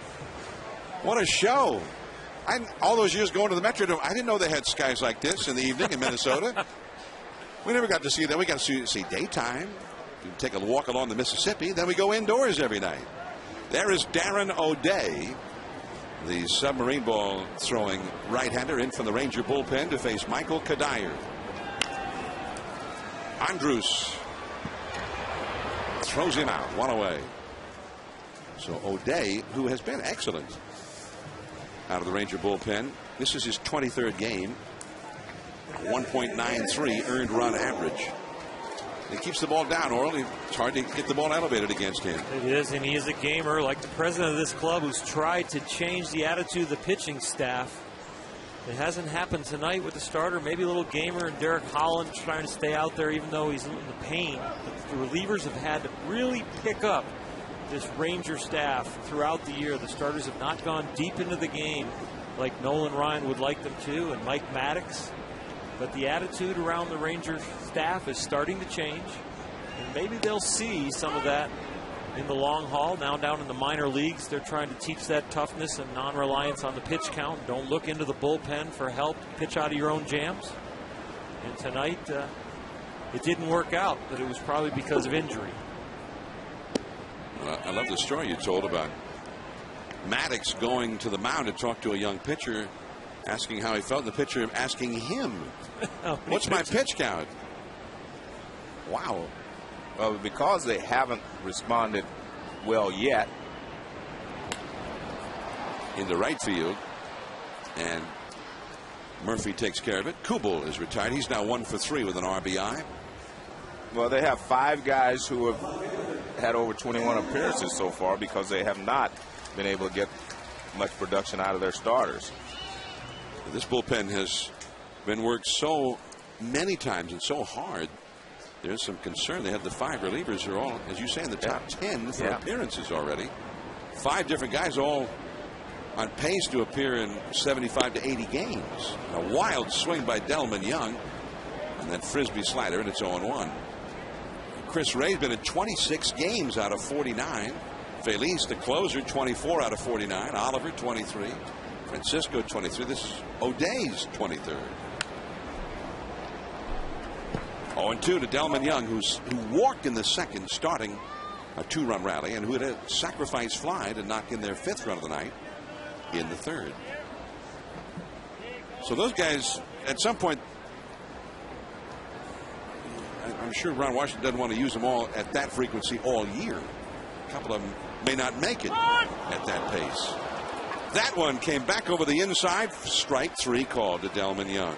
A 7-pitch inning for O'Day. On to the 6th, 5-2, the Twins over the Rangers.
Priority mail flat rate boxes, only from the Postal Service. A simpler way to ship.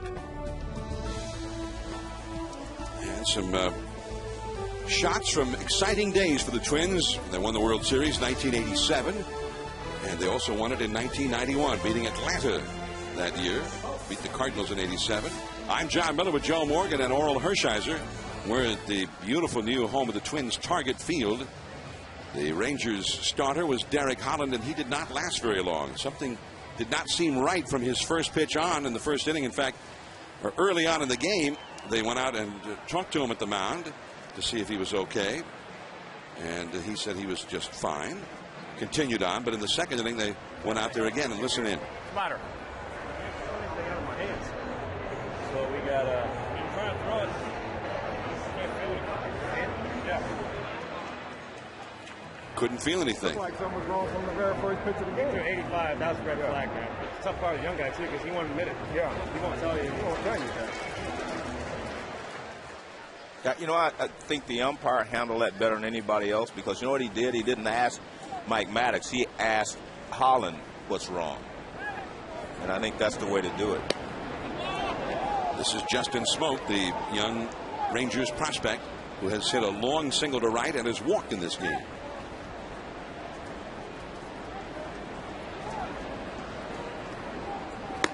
And Michael Young, we had the comment there from Michael Young. The umpire, Paul Nowert, as Smoke goes down on strikes against Scott Baker. Paul Nowert, the plate umpire, wearing a microphone, and we heard there Michael Young's comment to the effect of, "Oh yeah, young pitchers, they'll never tell you when they're not feeling right." Well, and that's exactly what you and Joe were talking about earlier in the telecast. Yeah, again, I really believe they do not know the difference, you know, between pitching with pain and injury yet. It's something you learn the more you play in the big leagues, the more you learn about yourself. Yeah, and you know what? I really like the kid, the way he was trying to gut it out. You know, kind of a white lie, but you're trying to personify what they're looking for in a Ranger starting pitcher. And what a mannerly kid. I think I heard a sir at the end when he told the umpire about his arm. Down the right field line into the corner. That ball is a fair ball for Matt Traynor. Takes a funny hop, but Traynor, with catcher's legs, will stop at second with a double. Kadire had a little trouble as that one came out oddly. There was a catcher that played for Texas one time, Pudge Rodriguez, that would have made that into a triple. He could run, and Paul LaDuca at one time could probably run. Russell Martin, it's not always catcher's legs, John. I don't know. How about your pal Johnny Bench? What would he have done that on, Joe? Probably would have hit it over the wall. No, but you're right. He could run. A little bit. Yeah. Pudge Rodriguez was a guy who, one year, as I recall, he stole more than 30 bases, 35 bases or something. Probably threw out 60. He's been having a strong year this year. That ball is just foul. First base umpire Ted Barrett right there. And a fan got a little more involved in the game than perhaps he would like to get that souvenir. I don't know if that works either. It could be the first here at Target Field. The fan getting kicked out for falling on the field. Yeah, you're not supposed to go on the field. He can always say it was unintentional. Yeah. As this ball is ripped just foul, you see this hits right in front of the bag and outside the bag. Remember, it doesn't have to hit in fair territory past the bag. It has to go over the bag. I think he has a good, legitimate case to say that he fell out. Julio Bourbon, the hitter. Now, try to stay in the crowd there. Try to stay. No. Oh.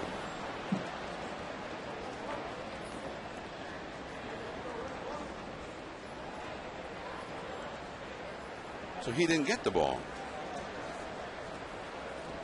0-2 the count to Julio Bourbon.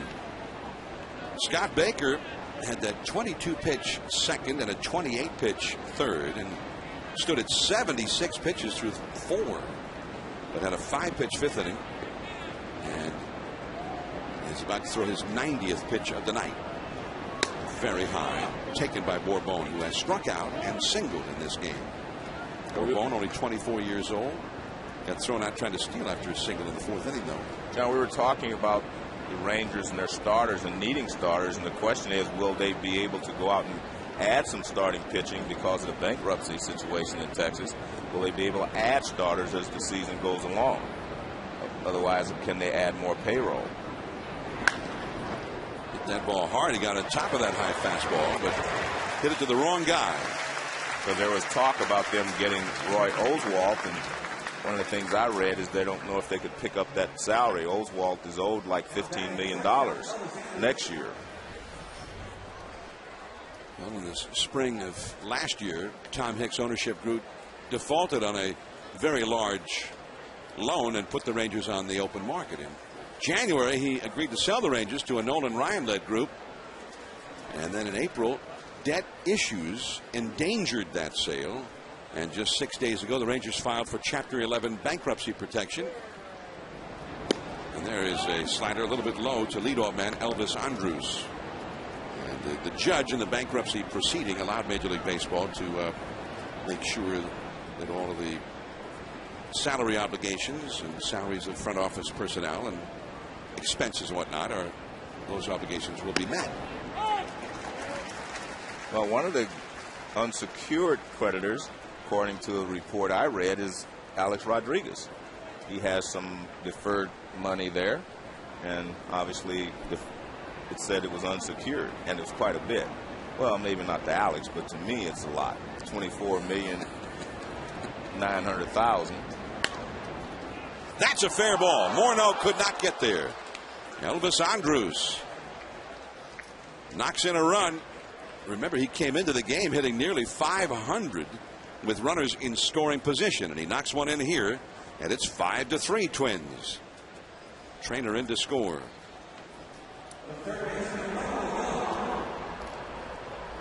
There is Burnett up in the Minnesota bullpen. Alex Burnett, a right-hander. Scott Baker has just been on the tightrope the whole time, not really having any put-away pitches. The pitch count has elevated. His last outing, he went 5 innings against the Yankees, only gave up 3 hits, but couldn't continue because of a long rain delay. Game was actually suspended and started the next day. So he's been throwing the ball well, just not here tonight as sharply as his last outing. Michael Young fouls one. Young has lined out to second, hit a double, and walked. So he's had some good swings all night long against Scott Baker. Michael Young is also one of the creditors in that bankruptcy, and it's somebody they want to make sure they take care of, an active player that's probably going to go into the Texas Ranger Hall of Fame and continue to get hits, may go into the Major League Hall of Fame someday if he keeps going. Michael's been nice enough to defer money to allow him to get other players throughout his years, even though he has deserved and negotiated large contracts, has been able to defer the money to allow them to sign more players to help the Texas Rangers get to the top of the American League West.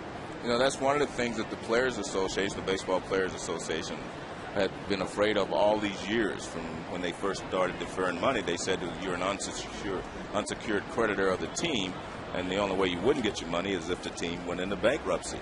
And a lot of teams, people deferred money. I deferred money, to be honest with you, and I got all mine, but a lot of that was one of the concerns that they always preached to us. If you're going to defer money, remember that you may become an unsecured creditor of the team if it goes bankrupt, and then you may not get paid. The very notion that a team would go bankrupt, right, I'm sure sounded like at that time a fairy tale to people. In right center field, Kadire, ball hit well by Michael Young again. A run for the Rangers. Kinsler and Vlad coming up in the next inning. For now, 5-3 Minnesota.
This is ESPN Sunday Night Baseball, presented by Taco Bell.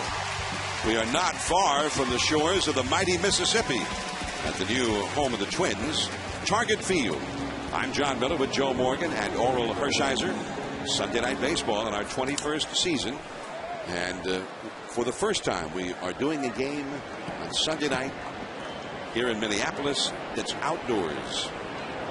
Darren O'Day, the third Rangers pitcher of the game, delivers ball one to J.J. Hardy, Twins' new shortstop, who has walked and scored a run and struck out looking. Nick Punto will follow, and then leadoff man Denard Span due up. Third in the inning. 5-3, the Twins are leading. It's down the third base side. Nice pickup by Young. Long throw on a bounce. He got it. What a play.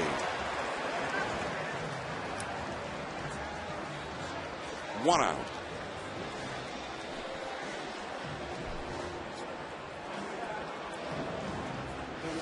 Well, we talked about Michael Young being an ex-shortstop. You have to have an accurate, strong arm to play shortstop. This one is strong and accurate. He gets rid of it very quickly, running away. This ball's hit down the line. He doesn't have time to set himself and make that long, strong throw, so he makes an accurate throw, and Smoke helps him out. Young has had a couple of very nice plays. One was as much heads up as it was just a nice defensive play when he turned a double play by backing up to third and then throwing to second for the second out. And keeping another runner out of scoring position. You almost never see that done. Nick Punto, and it's too low from the sinker baller O'Day. 2-0 in the bullpen. Darren Oliver, the left-hander, getting ready for the Rangers. We get the left-handed hitting Denard Span in the leadoff spot, and then there are a lot of lefties starting there. So this could be the final man O'Day will face one way or the other. And it's 2-1 now. Remember that in the American League with the designated hitter, manager does not have to worry about when the pitcher's coming up, double switches. Just bring the guy in because it's the time to bring him in, period.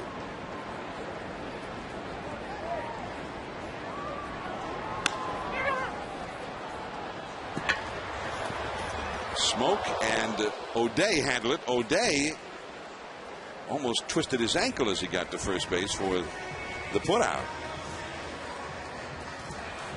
PFP all the way back from spring training. Pitchers fielding practice. You get yourself lined up when you start running over there so you can catch the ball and you run into the bag. And a little poor angle there, not deep enough to get to first base easily, but had enough presence of mind to be able to reach out there with the right foot. You got to be glad that Punto didn't arrive at the same time. You'd have twisted your ankle double stuff. Maybe we even have a little bit of that on the mound right now.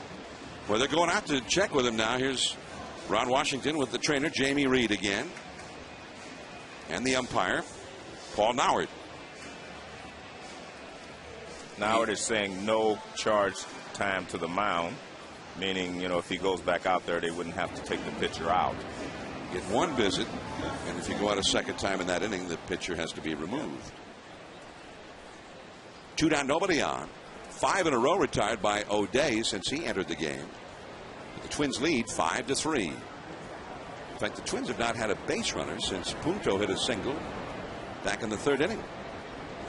The whole lineup has been retired all the way through since then. 9 in a row as Denard Span takes a called strike as he ran up as if to bunt.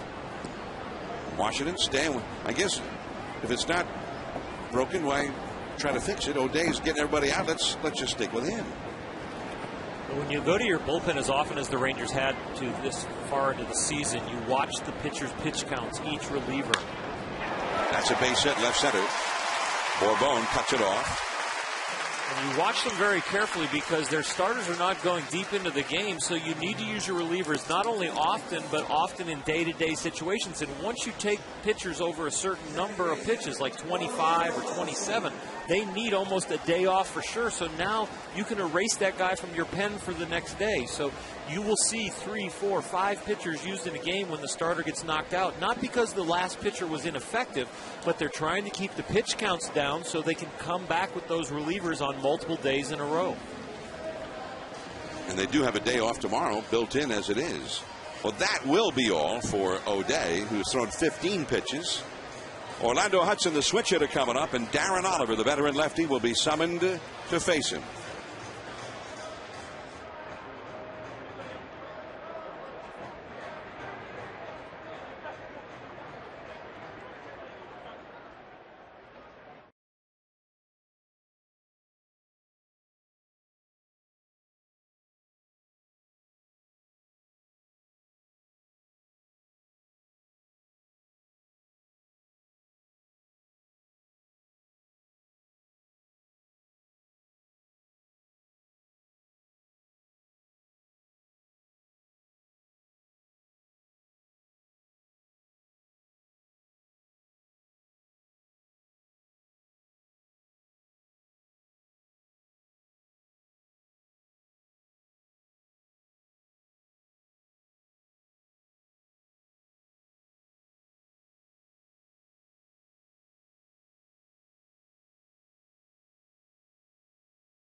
Back to this ballpark.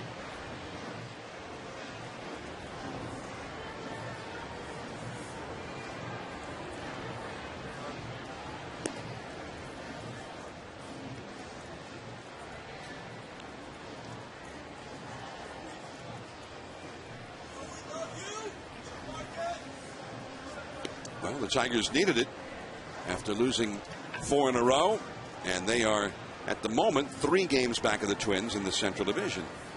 There is Darren Oliver in relief of Darren O'Day. And Orlando Hudson coming up against Oliver.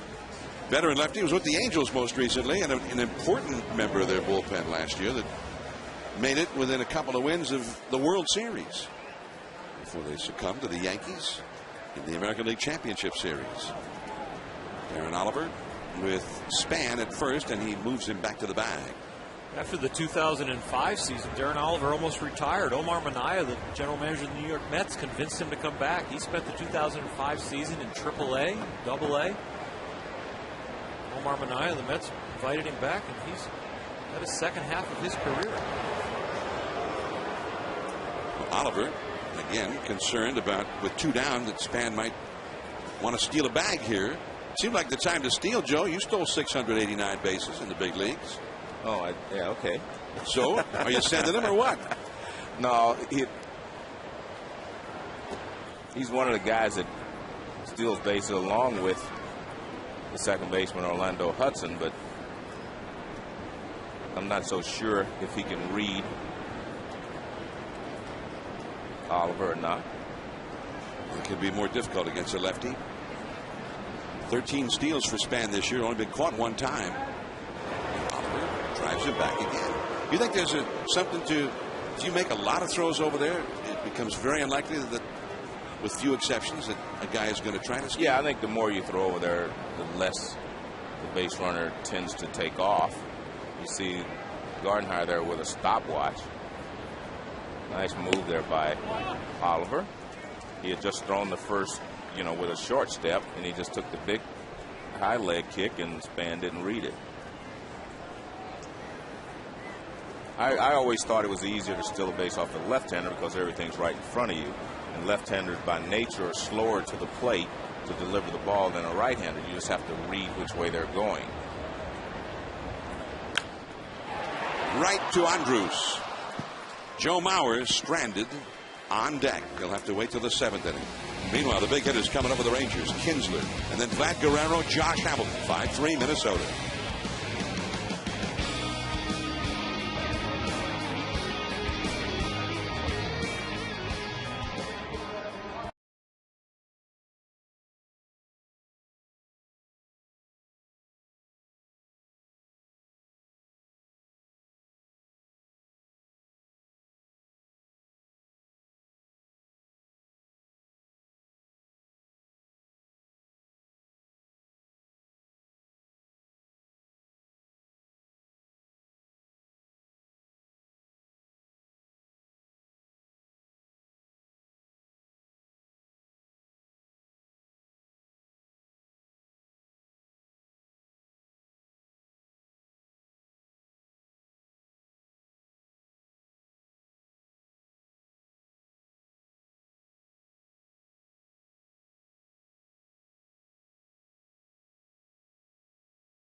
Oral Hershiser this Memorial Day holiday weekend. A look from the second deck behind home plate. And the new pitcher on the mound for the Twins. It is Burnett who takes over. Alex Burnett, a right-hander. 22 years old from Southern California. So Scott Baker went 6, allowed 3 runs, 8 hits, and Burnett comes in with Ian Kinsler at the plate. Vladimir Guerrero on deck. Kinsler last year hit 31 homers with 86 runs batted in, and he was the leadoff man for much of the year. A ball and a strike. But so far this year, Kinsler, who's been injured a good part of the early season, this is only his 28th game played, has 1 home run for the year in 101 official at-bats. Hardy throws him out. And Kinsler is now 1 for 3 with a walk. So Guerrero will come up with the bases empty. Vladimir Guerrero, now 35 years old. He had some back issues years ago from playing on the turf in Montreal for all those years. And he says people always bring up the back, but he said that has not been a problem for several years. He had knee problems that plagued him. He says that's all repaired now, and he's back in shape, feeling better than he's felt in a long time. No swing there. He tore a chest muscle last year too, I think. He's had some injuries, those legs and his arms, and the main reason the injury risk that the Angels didn't re-sign him. He ended up being a bargain for the Rangers on a 1-year contract. A mighty cut, and the earth shook. A ball and a strike to Vladimir Guerrero. Well, we know Vlad is a free swinger, and you see there he chases a lot of pitches. 42% of the pitches, more than anyone else in the major leagues. 42.7%. He chases pitches. That's out of the strike zone, of course. It was off the glove of Burnett. Hudson throws him out. But he still, is a good hitter. He hits over 300. And he may not be as good a hitter if he wasn't as aggressive. He's just aggressive. He swings at a lot of bad pitches, but he also gets some hits off of those pitches. So, and we saw that earlier in the telecast where balls down low out of the strike zone, he'd get a base hit. Who knows, if he'd gotten a pitch up in the strike zone, might have hit a line drive at somebody. That's all for Burnett, just to get those 2 right-handers out. A couple of lefties, Hamilton and Murphy coming up, and Jose Mijares will come in from the Minnesota bullpen. 5-3, Twins, 2 down, bases empty.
Rangers 5-3 here in the first half of the 7th inning. 2 down, nobody on as Jose Mijares, left-handed specialist, comes in to face the left-handed hitting Josh Hamilton. Sometimes pitchers like this, especially when you got lefties backed up, we were talking about how Justin Morneau's average seems to go down later in the game. A lot of times when he and Mauer backed up together, a tough lefty will come in to face them. And right now the left-hander Mijares in to face Hamilton with the lefty Murphy behind him. And there is J.J. Hardy. The inning is over. 3 up and 3 down. The Twins' power coming up. Mauer and Morneau, followed by Kadire. Last of the 7th, 5-3, Minnesota.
TV, baseball everywhere.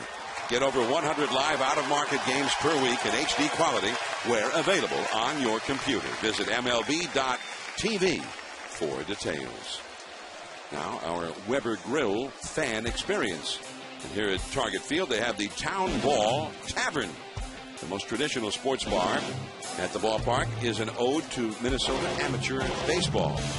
The bar's hardwood floor is actually the old Minneapolis Lakers court for the team's last year as the Minneapolis Lakers in the old Armory, the same hallowed surface where one Hall of Famer named Elgin Baylor once cavorted. George Mikan was the great center on those teams long ago before the Los Angeles Lakers. That's why the Lakers are called the Lakers, because they came from the land of 10,000 lakes. So that is all remembered here at the new Target Field out there in left field. And there's a big courtyard where you can stand and watch the ball game. Lakers or Celtics, John? The Celtics have been sort of a revelation in this postseason. They found their defense. They found their defense. They found their existing characters come through. I know Joe never watched basketball. I'm refraining from making a pick until Joe tells me he's talked to Bill Russell about it. I know. Joe's got the inside scoop on the NBA a lot of times. I love basketball, so yes, I know a little bit about it.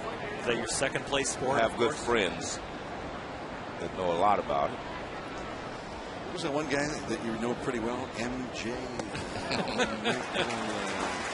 And that is ball 4 to Joe Mauer, leading it off here against Darren Oliver in the 7th inning. So Mauer, who hit a double off the center field wall to knock in a run in the first, 1 for 3 now with a walk. Celtics Lakers, 21st time in the finals for the Celtics, second most all time. They've won 17 NBA titles, the most all time. The Lakers, 31st finals appearance, 15 titles. So these are the two historic franchises that have been there more often than anybody else. I'm going to tell you a little story about that after I watched Morneau hit. But I wanted to tell you, I'm going to ask you, since you said you knew a little bit, not a lot about hockey. You know, I basically said I knew nothing about hockey. Well, Morneau's from Canada. Exactly. So he wears number 33 in honor of the great goaltender. You mean, wow? Yeah. That was my favorite goaltender. I know. That's what I figured.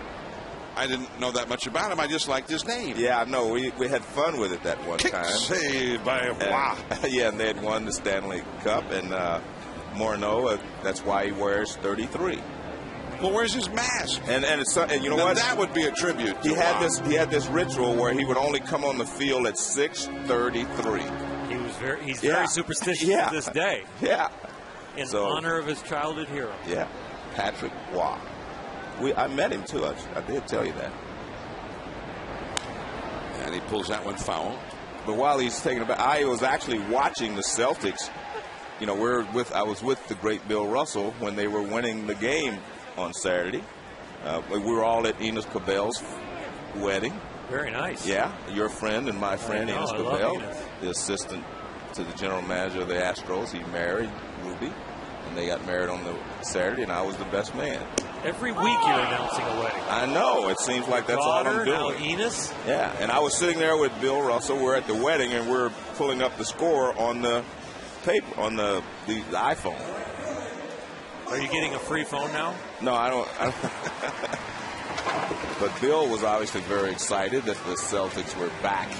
Well, I'm a Laker fan, and I want the Lakers to win. So you tell your friend Bill, I'm going to have to root against him. Justin Morneau has struck out, much to the chagrin of Patrick Waugh, Larry Bird, and all the great number 33s. Michael Kadire has walked twice and grounded out to short once. Mauer, the runner, at first. And Darren Oliver, the 4th Rangers pitcher of the game, misses with ball 1. Jason Kubel, another lefty, is on deck. And the Rangers have more action going in their bullpen.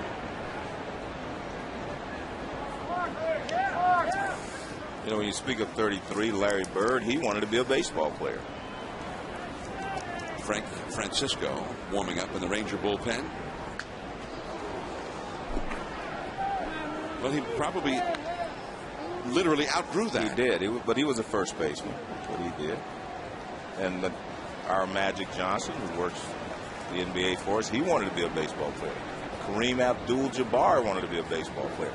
But like you say, they outgrew the sport. So I remember Bill Cartwright wanted to be a shortstop. Then all of a sudden he was 7'2". Right. Went to Plan B. Rick Barry was such a baseball fan, Hall of Famer from the NBA. He wore number 24 in honor of Willie Mays, his idol as a kid. Ooh. He really fooled Kadire with that off-speed pitch. 2-2 the count.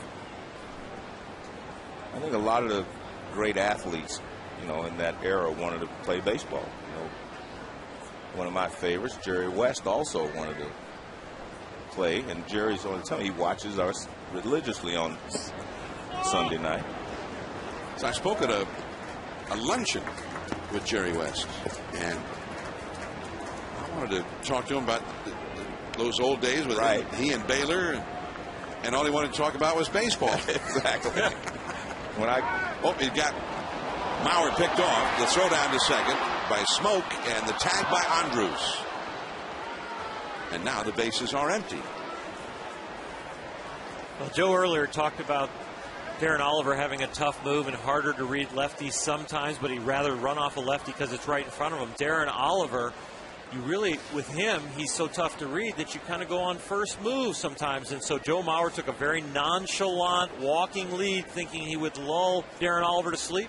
But no doubt, Darren Oliver was right on top of it and realized in a little hang time could go over there to first base and get him on the pickoff. Meanwhile, Oliver proceeds to walk Michael Kadire, perhaps feeling free to pitch around him with the left-handed hitting Kubel coming up next.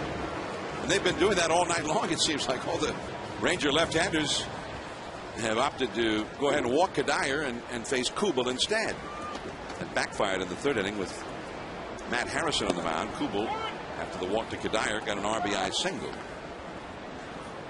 You mentioned earlier in the game the grand slam Kubel hit at Yankee Stadium a couple of weeks ago, I believe today, in the 8th inning against Mariano Rivera. And the Twins had just not been able to win in New York for years.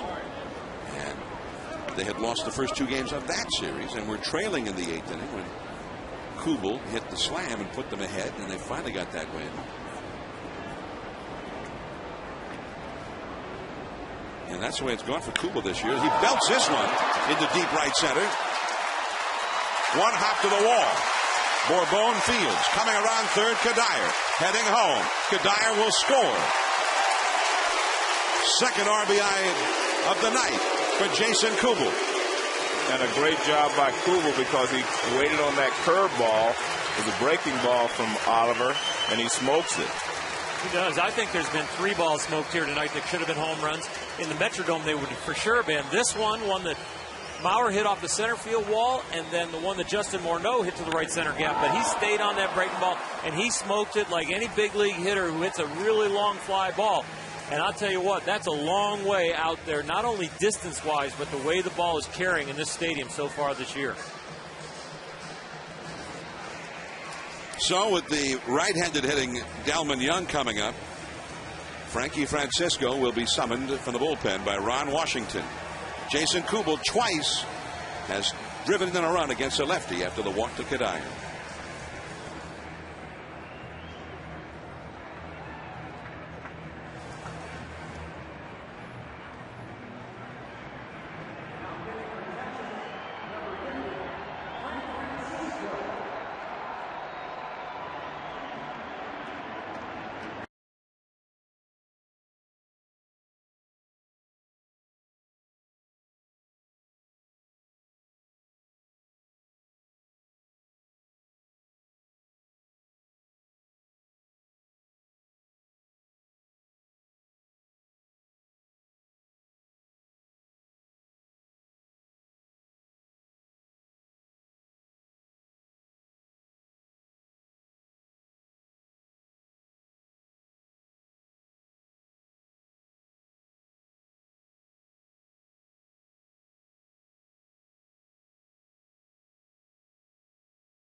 His first place Reds going to battle against Albert Pujols and the Cardinals. That's Wednesday at 8 Eastern.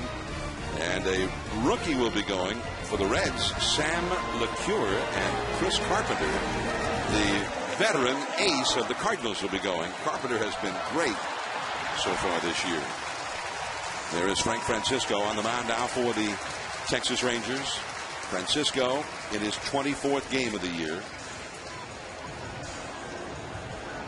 He has averaged more than a strikeout per inning pitched, 26 strikeouts in 21 innings. He inherits a runner at second, Jason Kubel. Delman Young is at the plate. Base hit to right field. Here comes the throw home. It's there waiting for him, and the inning is over. Nice throw by David Murphy, and he had plenty of time to make it. Throw was offline a little bit, and they still got it by several feet. To the 8th inning, Murphy is coming up.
The Bun, and in part by One A Day Men's, the official multivitamin of MLB, specially formulated for men. Once the ball game is over, people head out into the night. That was Friday night. They don't linger, apparently. Here is Mijares, the left-hander. The left-handed hitting David Murphy. The switch hitting Justin Smoke is on deck, and the Twins have a right-hander getting ready in their bullpen. There's Smoke, number 12. 6-3, the Twins lead the Rangers. Slider off the inside from Mijares. Funny inning, the 7th inning. Only one Twins hitter made an out. Joe Mauer got picked off, and then finally the Rangers threw out Jason Kubel trying to score on the base hit by Delman Young. So 2 Twins erased on the bases. Twins have always, under Ron Gardner, been a very aggressive team on the base paths. Scott Ulger decided to send to Kubel and really were not close at the plate. 2-2 the count to Murphy, who has singled, grounded into a force play, and popped up to short. There is Matt Guerrero, the right-hander, getting ready for the Twins. Whether he's getting ready for the switch-hitting Smoke or the right-handed batting trainer, we do not know. Mijares, the left-handed specialist. And there's why. Hard slider and the strikeout. John, let's go back to the third inning when the Twins were threatening. Let's take a look here. Now, watch Smoke. He kind of starts to his right, to his left, and then he has to break back to his right. There you see he takes a step to his left, and he has to break back to his right. He couldn't get there. I don't think he would have gotten a double play, but he could have made an out, and they scored a couple of runs. It's the ESPN Axis. It's a three-dimensional field. It's the greatest thing since slow motion. Real slow. It is super cool. slow. I'm so glad you convinced us to use it. Yeah, it's great. We can see more than one aspect of the play.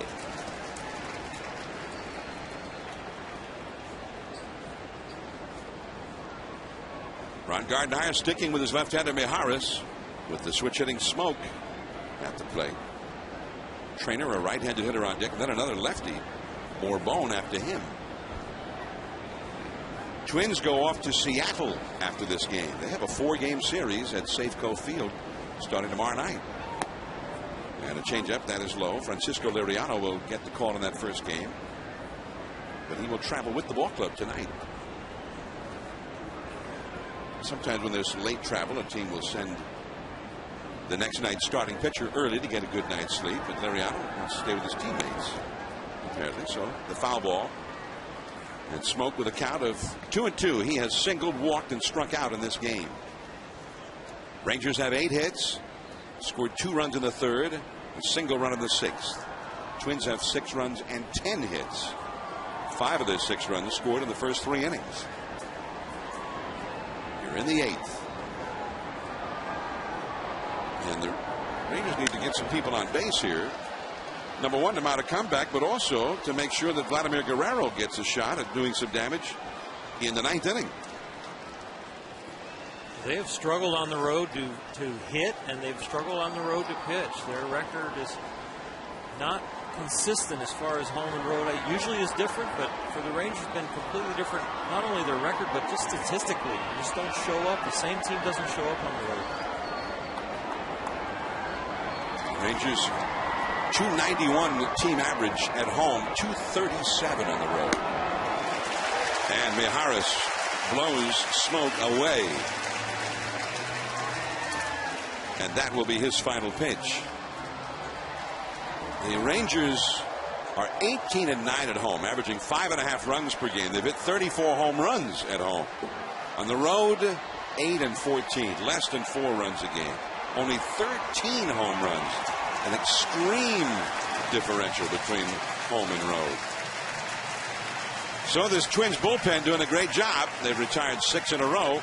Mijares got 3 of them. And now Matt Guerrero will come in to face Matt Trainer with 2 down and nobody on in the 8th inning. 6-3 Twins.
Guerrero is always what we were told was the pronunciation of his name. Now we're being told it's Guerrero. So he's the same pitcher by any other name. And he's awfully tough to hit with a great slider, and we saw it there. He throws out Matt Trainer. The Twins bullpen piecing it together in relief of Scott Baker. They need 3 outs more for a sweep of the series.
Right field, the overlook area, and it comes out 8 feet or so over the outfield there at its tip near the 365 marker toward right center. As J.J. Hardy, the 8th place hitter for the Twins, takes a called strike. Hardy, then Punto, and the leadoff man Denard Span coming up against Frankie Francisco. Curveball, Michael Young. Hardy is 0 for 3 with a walk. The ballpark has played large, that overhang notwithstanding. Joe Mauer thinks the dimensions here have taken a few home runs away from him already this season. A few balls that probably would have been out, but you know, I'm not the only one with that. You know, everybody's got to play, you know, with those conditions and things like that. But yeah, you know, I've been hitting the ball hard, and you know, I got to try to just keep doing the same things, and you know, hopefully a few will fly over the fence here. It's interesting. Ron Gardenhire says, yeah, our guys have lost some. He says, but so has the opposition. They've hit some that would have gone out in other ballparks as well. So he's not upset, he says. Twins have only hit 13 home runs. This is their 27th home game, so one every other game. They've hit 28 home runs in 23 road games. Interestingly, they've given up a lot more home runs here than they've hit. Right. They've allowed 21 homers at home.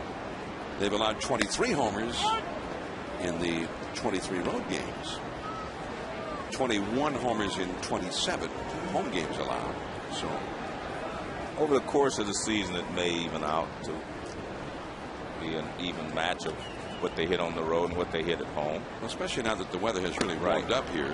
I think that'll be sometime by the time it starts to cool off in September. I think we'll know a little bit better Yeah. if this is the way it's going to play all year, or if the ball's going to start to fly here a little bit more often. Well, it's interesting because remember last year everyone was talking about Yankee Stadium. The ball was flying, flying, flying. Well, this year it doesn't seem to be flying the same way. So, and you're right, this ballpark might start to play different as it starts to heat up here in the north. We've had a very kind of chilly, rainy day here today for this time of the year. Now, chilly, I wouldn't use chilly since it was 77 degrees at one That's point. chilly to me. I'm from Las Vegas. Man, it was freezing out there. The ball tonight, didn't care. I think there was 2 balls or 3 balls that could have been home runs in the Metrodome for sure. Mauer's ball to center field. This ball was crushed. It definitely hits the center field wall. So that was an easy one, Oral. But look at the right center gap. Morneau. This ball hits the warning track. This is not topspin at all. That ball had backspin and was carrying. I think that's off the baggie for sure in the Metrodome. Denard Span.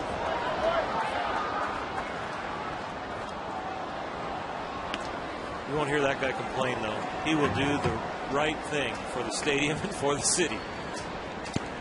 Joe Mauer in the hole with Hudson on deck. Mauer hit that ball near the top of that center field wall. When it happened live, I thought it was hitting off the lower part of the wall, but it almost left the yard, almost out into the Christmas tree farm out there.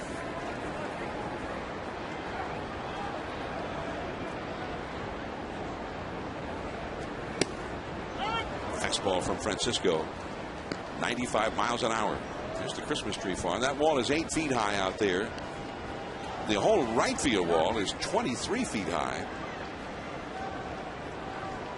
The old right field baggie, they used to call it, or the tarp or the curtain, was 23 feet high, but it did not extend out as far towards center field as this wall here. Punto had a big jump from first base, but decided not to take off for second. His trainer kept that ball in front of him. 1 ball and 2 strikes. I'm watching Mauer's career, and it kind of reminds me a little bit of watching Roberto Clemente, who was winning batting championships like Mauer has. And he was taking a back seat to Willie Mays, Hank Aaron, and Frank Robinson because they hit home runs. Well, he decided he was going to hit home runs one year. He hit 29 home runs, drove in 119 runs, and he was the most valuable player in the league in 1966. And then the next year he went back. He said, I showed you I could hit home runs. He went back, hit 357. He hit 317 with all those home runs because he was going for more. But the next year he said, I proved I could hit home runs. He went back, hit 357. So, Mauer hit 28 home runs last year. He only hit 13 was his high before that. So he was MVP. Maybe he'll go back and won't hit as many home runs. There goes Punto. The trainer's throw. And it's a steal for Punto. 4th steal of the year for Punto.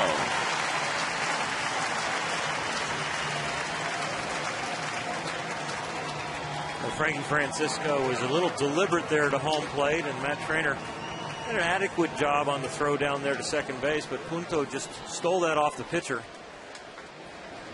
Trainer really, he had a shot at him, but it would have had been an exceptional throw. This time of the game, for many years, we would have expected to see Joe Nathan warming up in the Minnesota bullpen, the closer. Nathan injured, had surgery, out for the year. And that's a walk for Denard Span. But the man who has been the closer in his absence has done pretty well, John Rauch. And Rauch is up in the bullpen as we speak. Rauch has had 11 saves. I always wonder, John, when you're the closer like this and you have a 3-run lead, and do you say to yourself, 3's enough? Because if they get one more, it's not a save situation. And I always wondered about that. Or do you want them to score 10 and then you don't even have to come in? I think the closer wants to come in. Yeah, that's what I'm getting at. That's what I'm getting at. Once I warm up, I want to come in. But I'm just wondering, how do you think as a closer? when you're in those situations? Do you say 3 is enough? Well, let's see. Do I want an opportunity which will be my easiest to get a save, or do I not even want an opportunity at all to make sure the team's ahead by 10 runs? The team thing to say is, of course, you want your offense to continue to have output, but I would think as an individual, thinking selfishly, you might say, that's enough. I can get this done. Well, that's always been something that I wondered about. If you're a closer, and like John said, you've already warmed up, so you want to come in. Ooh, the changeup from Francisco. Hudson chased it. 1 ball, 1 strike. Hudson has singled, hit into a double play, struck out, and lined out to short. That's another one of those examples of just, a difference between a team player and an individual player, where you can move self out of the way and put the team first. And can you do that when you're standing in the bullpen? But I think a lot of closers keep the mentality of the offense is going to fail, and I'm coming in this game with a three-run lead, because then they are mentally ready to come in and get the save. They don't want to be surprised by the out and the failure of the offense coming in and not having their game face on. They want to be rooting in their heart for the offense, but guarding their heart and their mentality, their competitiveness to get ready to come in to get the save.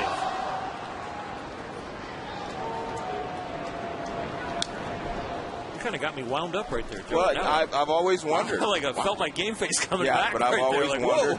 How do you think if you're the closer? But you've got to guard your competitive instincts to be ready to do your job. Well, but I mean, you have to say to yourself, I'm good enough with 3 runs. Right. You have to have that kind of confidence in your own ability. Well, if So there's you a say, I hit have here, 3 runs. Ron Gardenhire might sit him down, and he's not going to come in the game until there's a safe situation.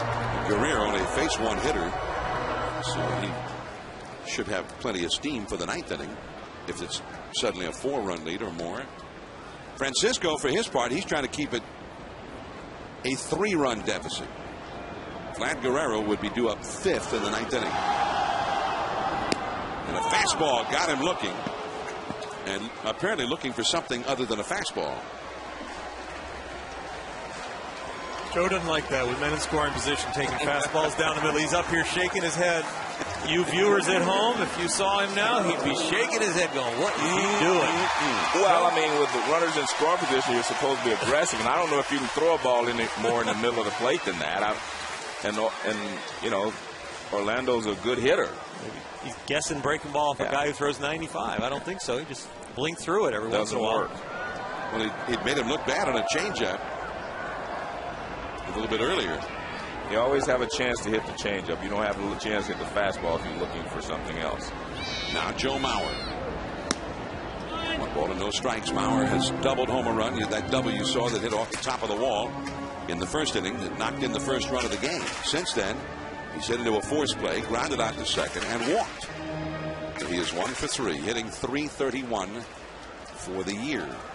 Mauer, 9th in the league in batting average at the start of the night. His teammate Justin Morneau leading the league in batting average. 2 men on, 2 men out. Left center. Bourbon gliding across the green, and that's the inning. So it is a rule book save situation for Rauch. Coming on for the 9th inning.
Memorial Day weekend.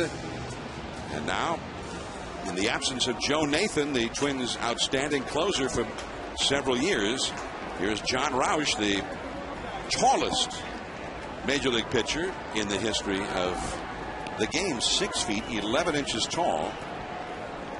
And he will face the ninth place hitter, Julio Bourbon, then the top of the order, Elvis Andrus and Michael Young. They've got to get 2 men on base to get Vlad Guerrero to the plate in this inning. And that could work out nicely for the Rangers. That could be their best shot. If they had 2 men on, Vlad would be the possible tying run. 6-3, the Twins are leading. By the way, you lose your great closer, and that was cause for a lot of wailing and gnashing of teeth here amongst Twins fans, and with good reason. Toward right center, and there is Span. And Bourbon is retired. He's 1 for 4. We'll go to the top of the order for Andrus. But they actually have done well holding leads late in games without Nathan, with Roush closing. Last year, at this point of the year, they were 21-1 when they led after 6 innings. They're 23-1 now. After 7, 21-2 last year, 26-1 this year, and unbeaten when they have led through 8, 27-0. They were 21-1 at the same point last year. So they've had more leads, it sounds like, number one, this year.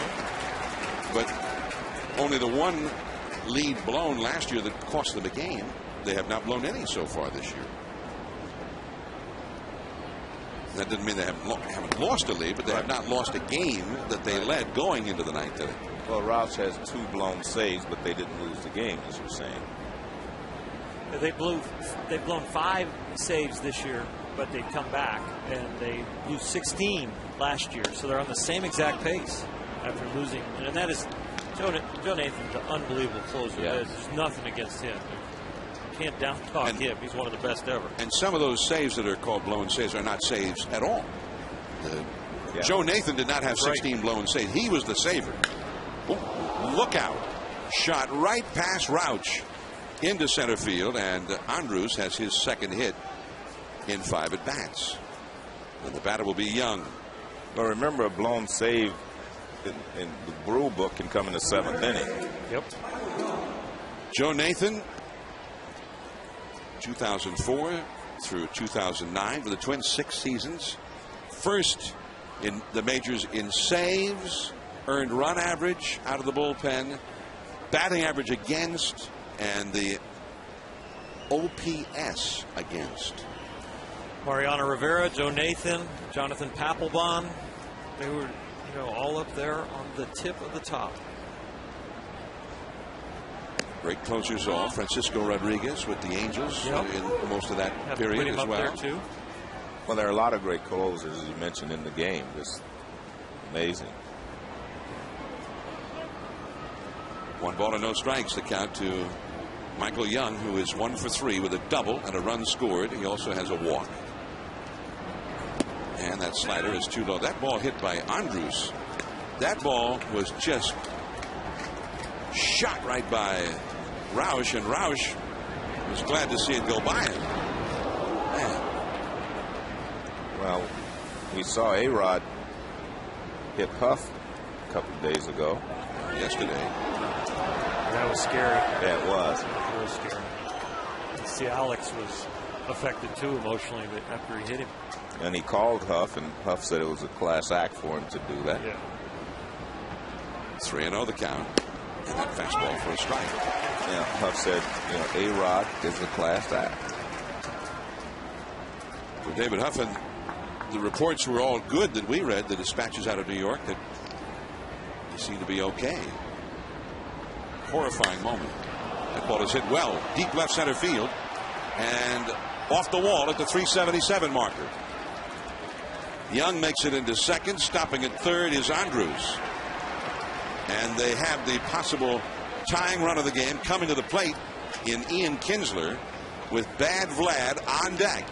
Now I think if you're a Twins fan, you're hoping they would have scored more than those 3 runs. Yep. But I didn't think Young hit that ball as well as he can, even though it hit the bottom of the wall. It looked like he reached for it a little bit and got it out toward the end of the bat. Watch him, he kind of reaches out there toward the end. But obviously hit it well enough to get over the head of Young. About halfway up off the wall. Well, that's 377. That's not a long way for left center field. So now second and third, the big crowd, a record crowd here in the Young history of Target Field, 39,873. A little bit worried. Kinsler, who hit 31 home runs last year, is the possible tying run. Kinsler has singled, walked, fouled out, and grounded ashore. Dunsing, a left-hander, up in the Twins bullpen. Brian Dunsing. Infield back, normal depth. And he got him off balance there. Just a pop fly. Denard Span in shallow center. Bluffing, but not making good on it, was Andrews. And Span hit his cutoff man with the throw. And now Vladimir Guerrero comes up with 2 down, and he is the possible tying run. Vlad has knocked in 1 run in this game. He began the day 1 RBI behind the league leader, Miguel Cabrera.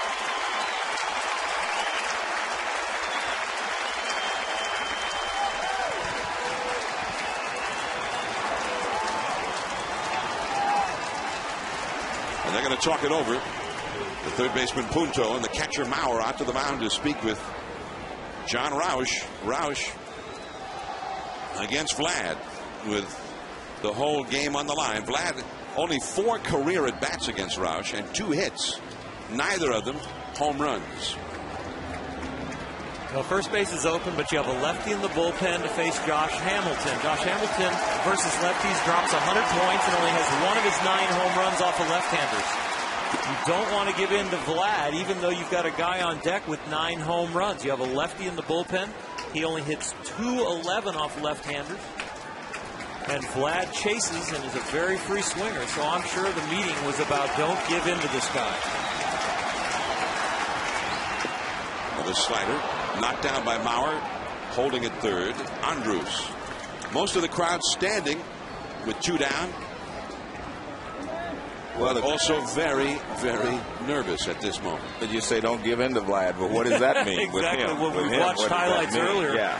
Ball's off the ground, ball's bounced, he can still hit out.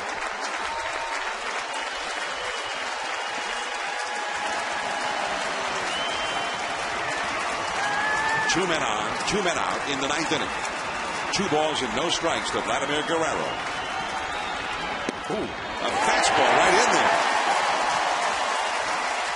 It's almost as if he lulled Vlad asleep after those 2 sliders in the dirt.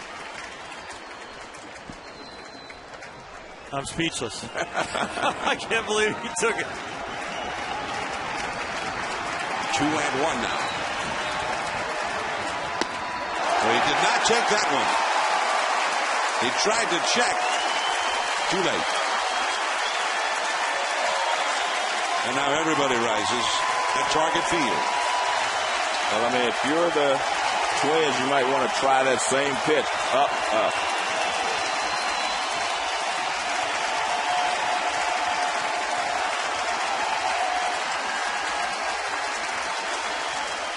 The slider.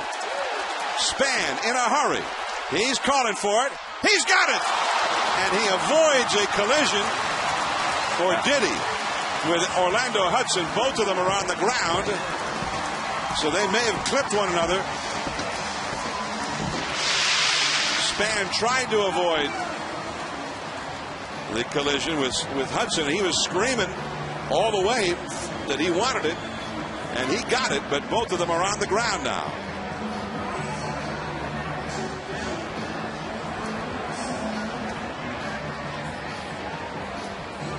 Well, that's where Span is up, but Hudson is still down.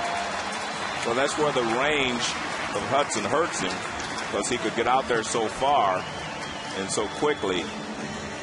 The Twins defense was playing so deep in the outfield to prevent the batter runner from getting second base, Vladimir Guerrero, because it was a tying run, that it took Span a long time to get to that ball. It was placed perfectly between them.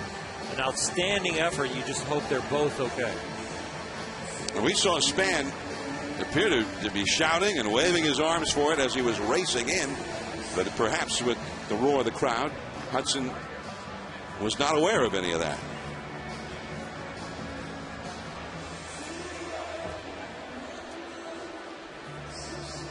So the second time in a couple of days, the end of a game, ordinarily a scene of joyful glee for the winning team, and there's been a frightening aspect to the end of the game. You see how deep Spann starts, Orlando Hudson. Both are running out there knowing the game. Spann's got his hand up, but I'm sure with the cheering crowd, remember everybody was on their feet for the pitch to Vladdy and the 2-2 count. The breaking ball in the dirt turns out to be a pop-up, so you can't see, and you see Orlando just see out of the end there and just gets clipped knee to knee, it looks like. Outstanding effort, but you're right, John. Mixed emotions with the joy of winning the game. Reminds you of Kendry Morales with the Angels when he hits the walk-off home run and breaks his leg in the dog pile at home plate when he jumped on the plate. And now an outstanding catch, but a possible injury. Well, he has had wrist and hand surgeries a couple of different times in his career on his left hand and left wrist. And hopefully there's nothing involved there, but he is on his feet, which is a happy sign, but he does not seem to be doing that well, even though he's standing up. Jason Kubel in the foreground. J.J. Hardy, his double play mate.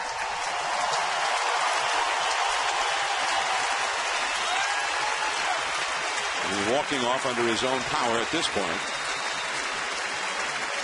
And what a tribute to the Minnesota people to stay in the ballpark even though they had won and give him a large round of applause and be concerned for how he was.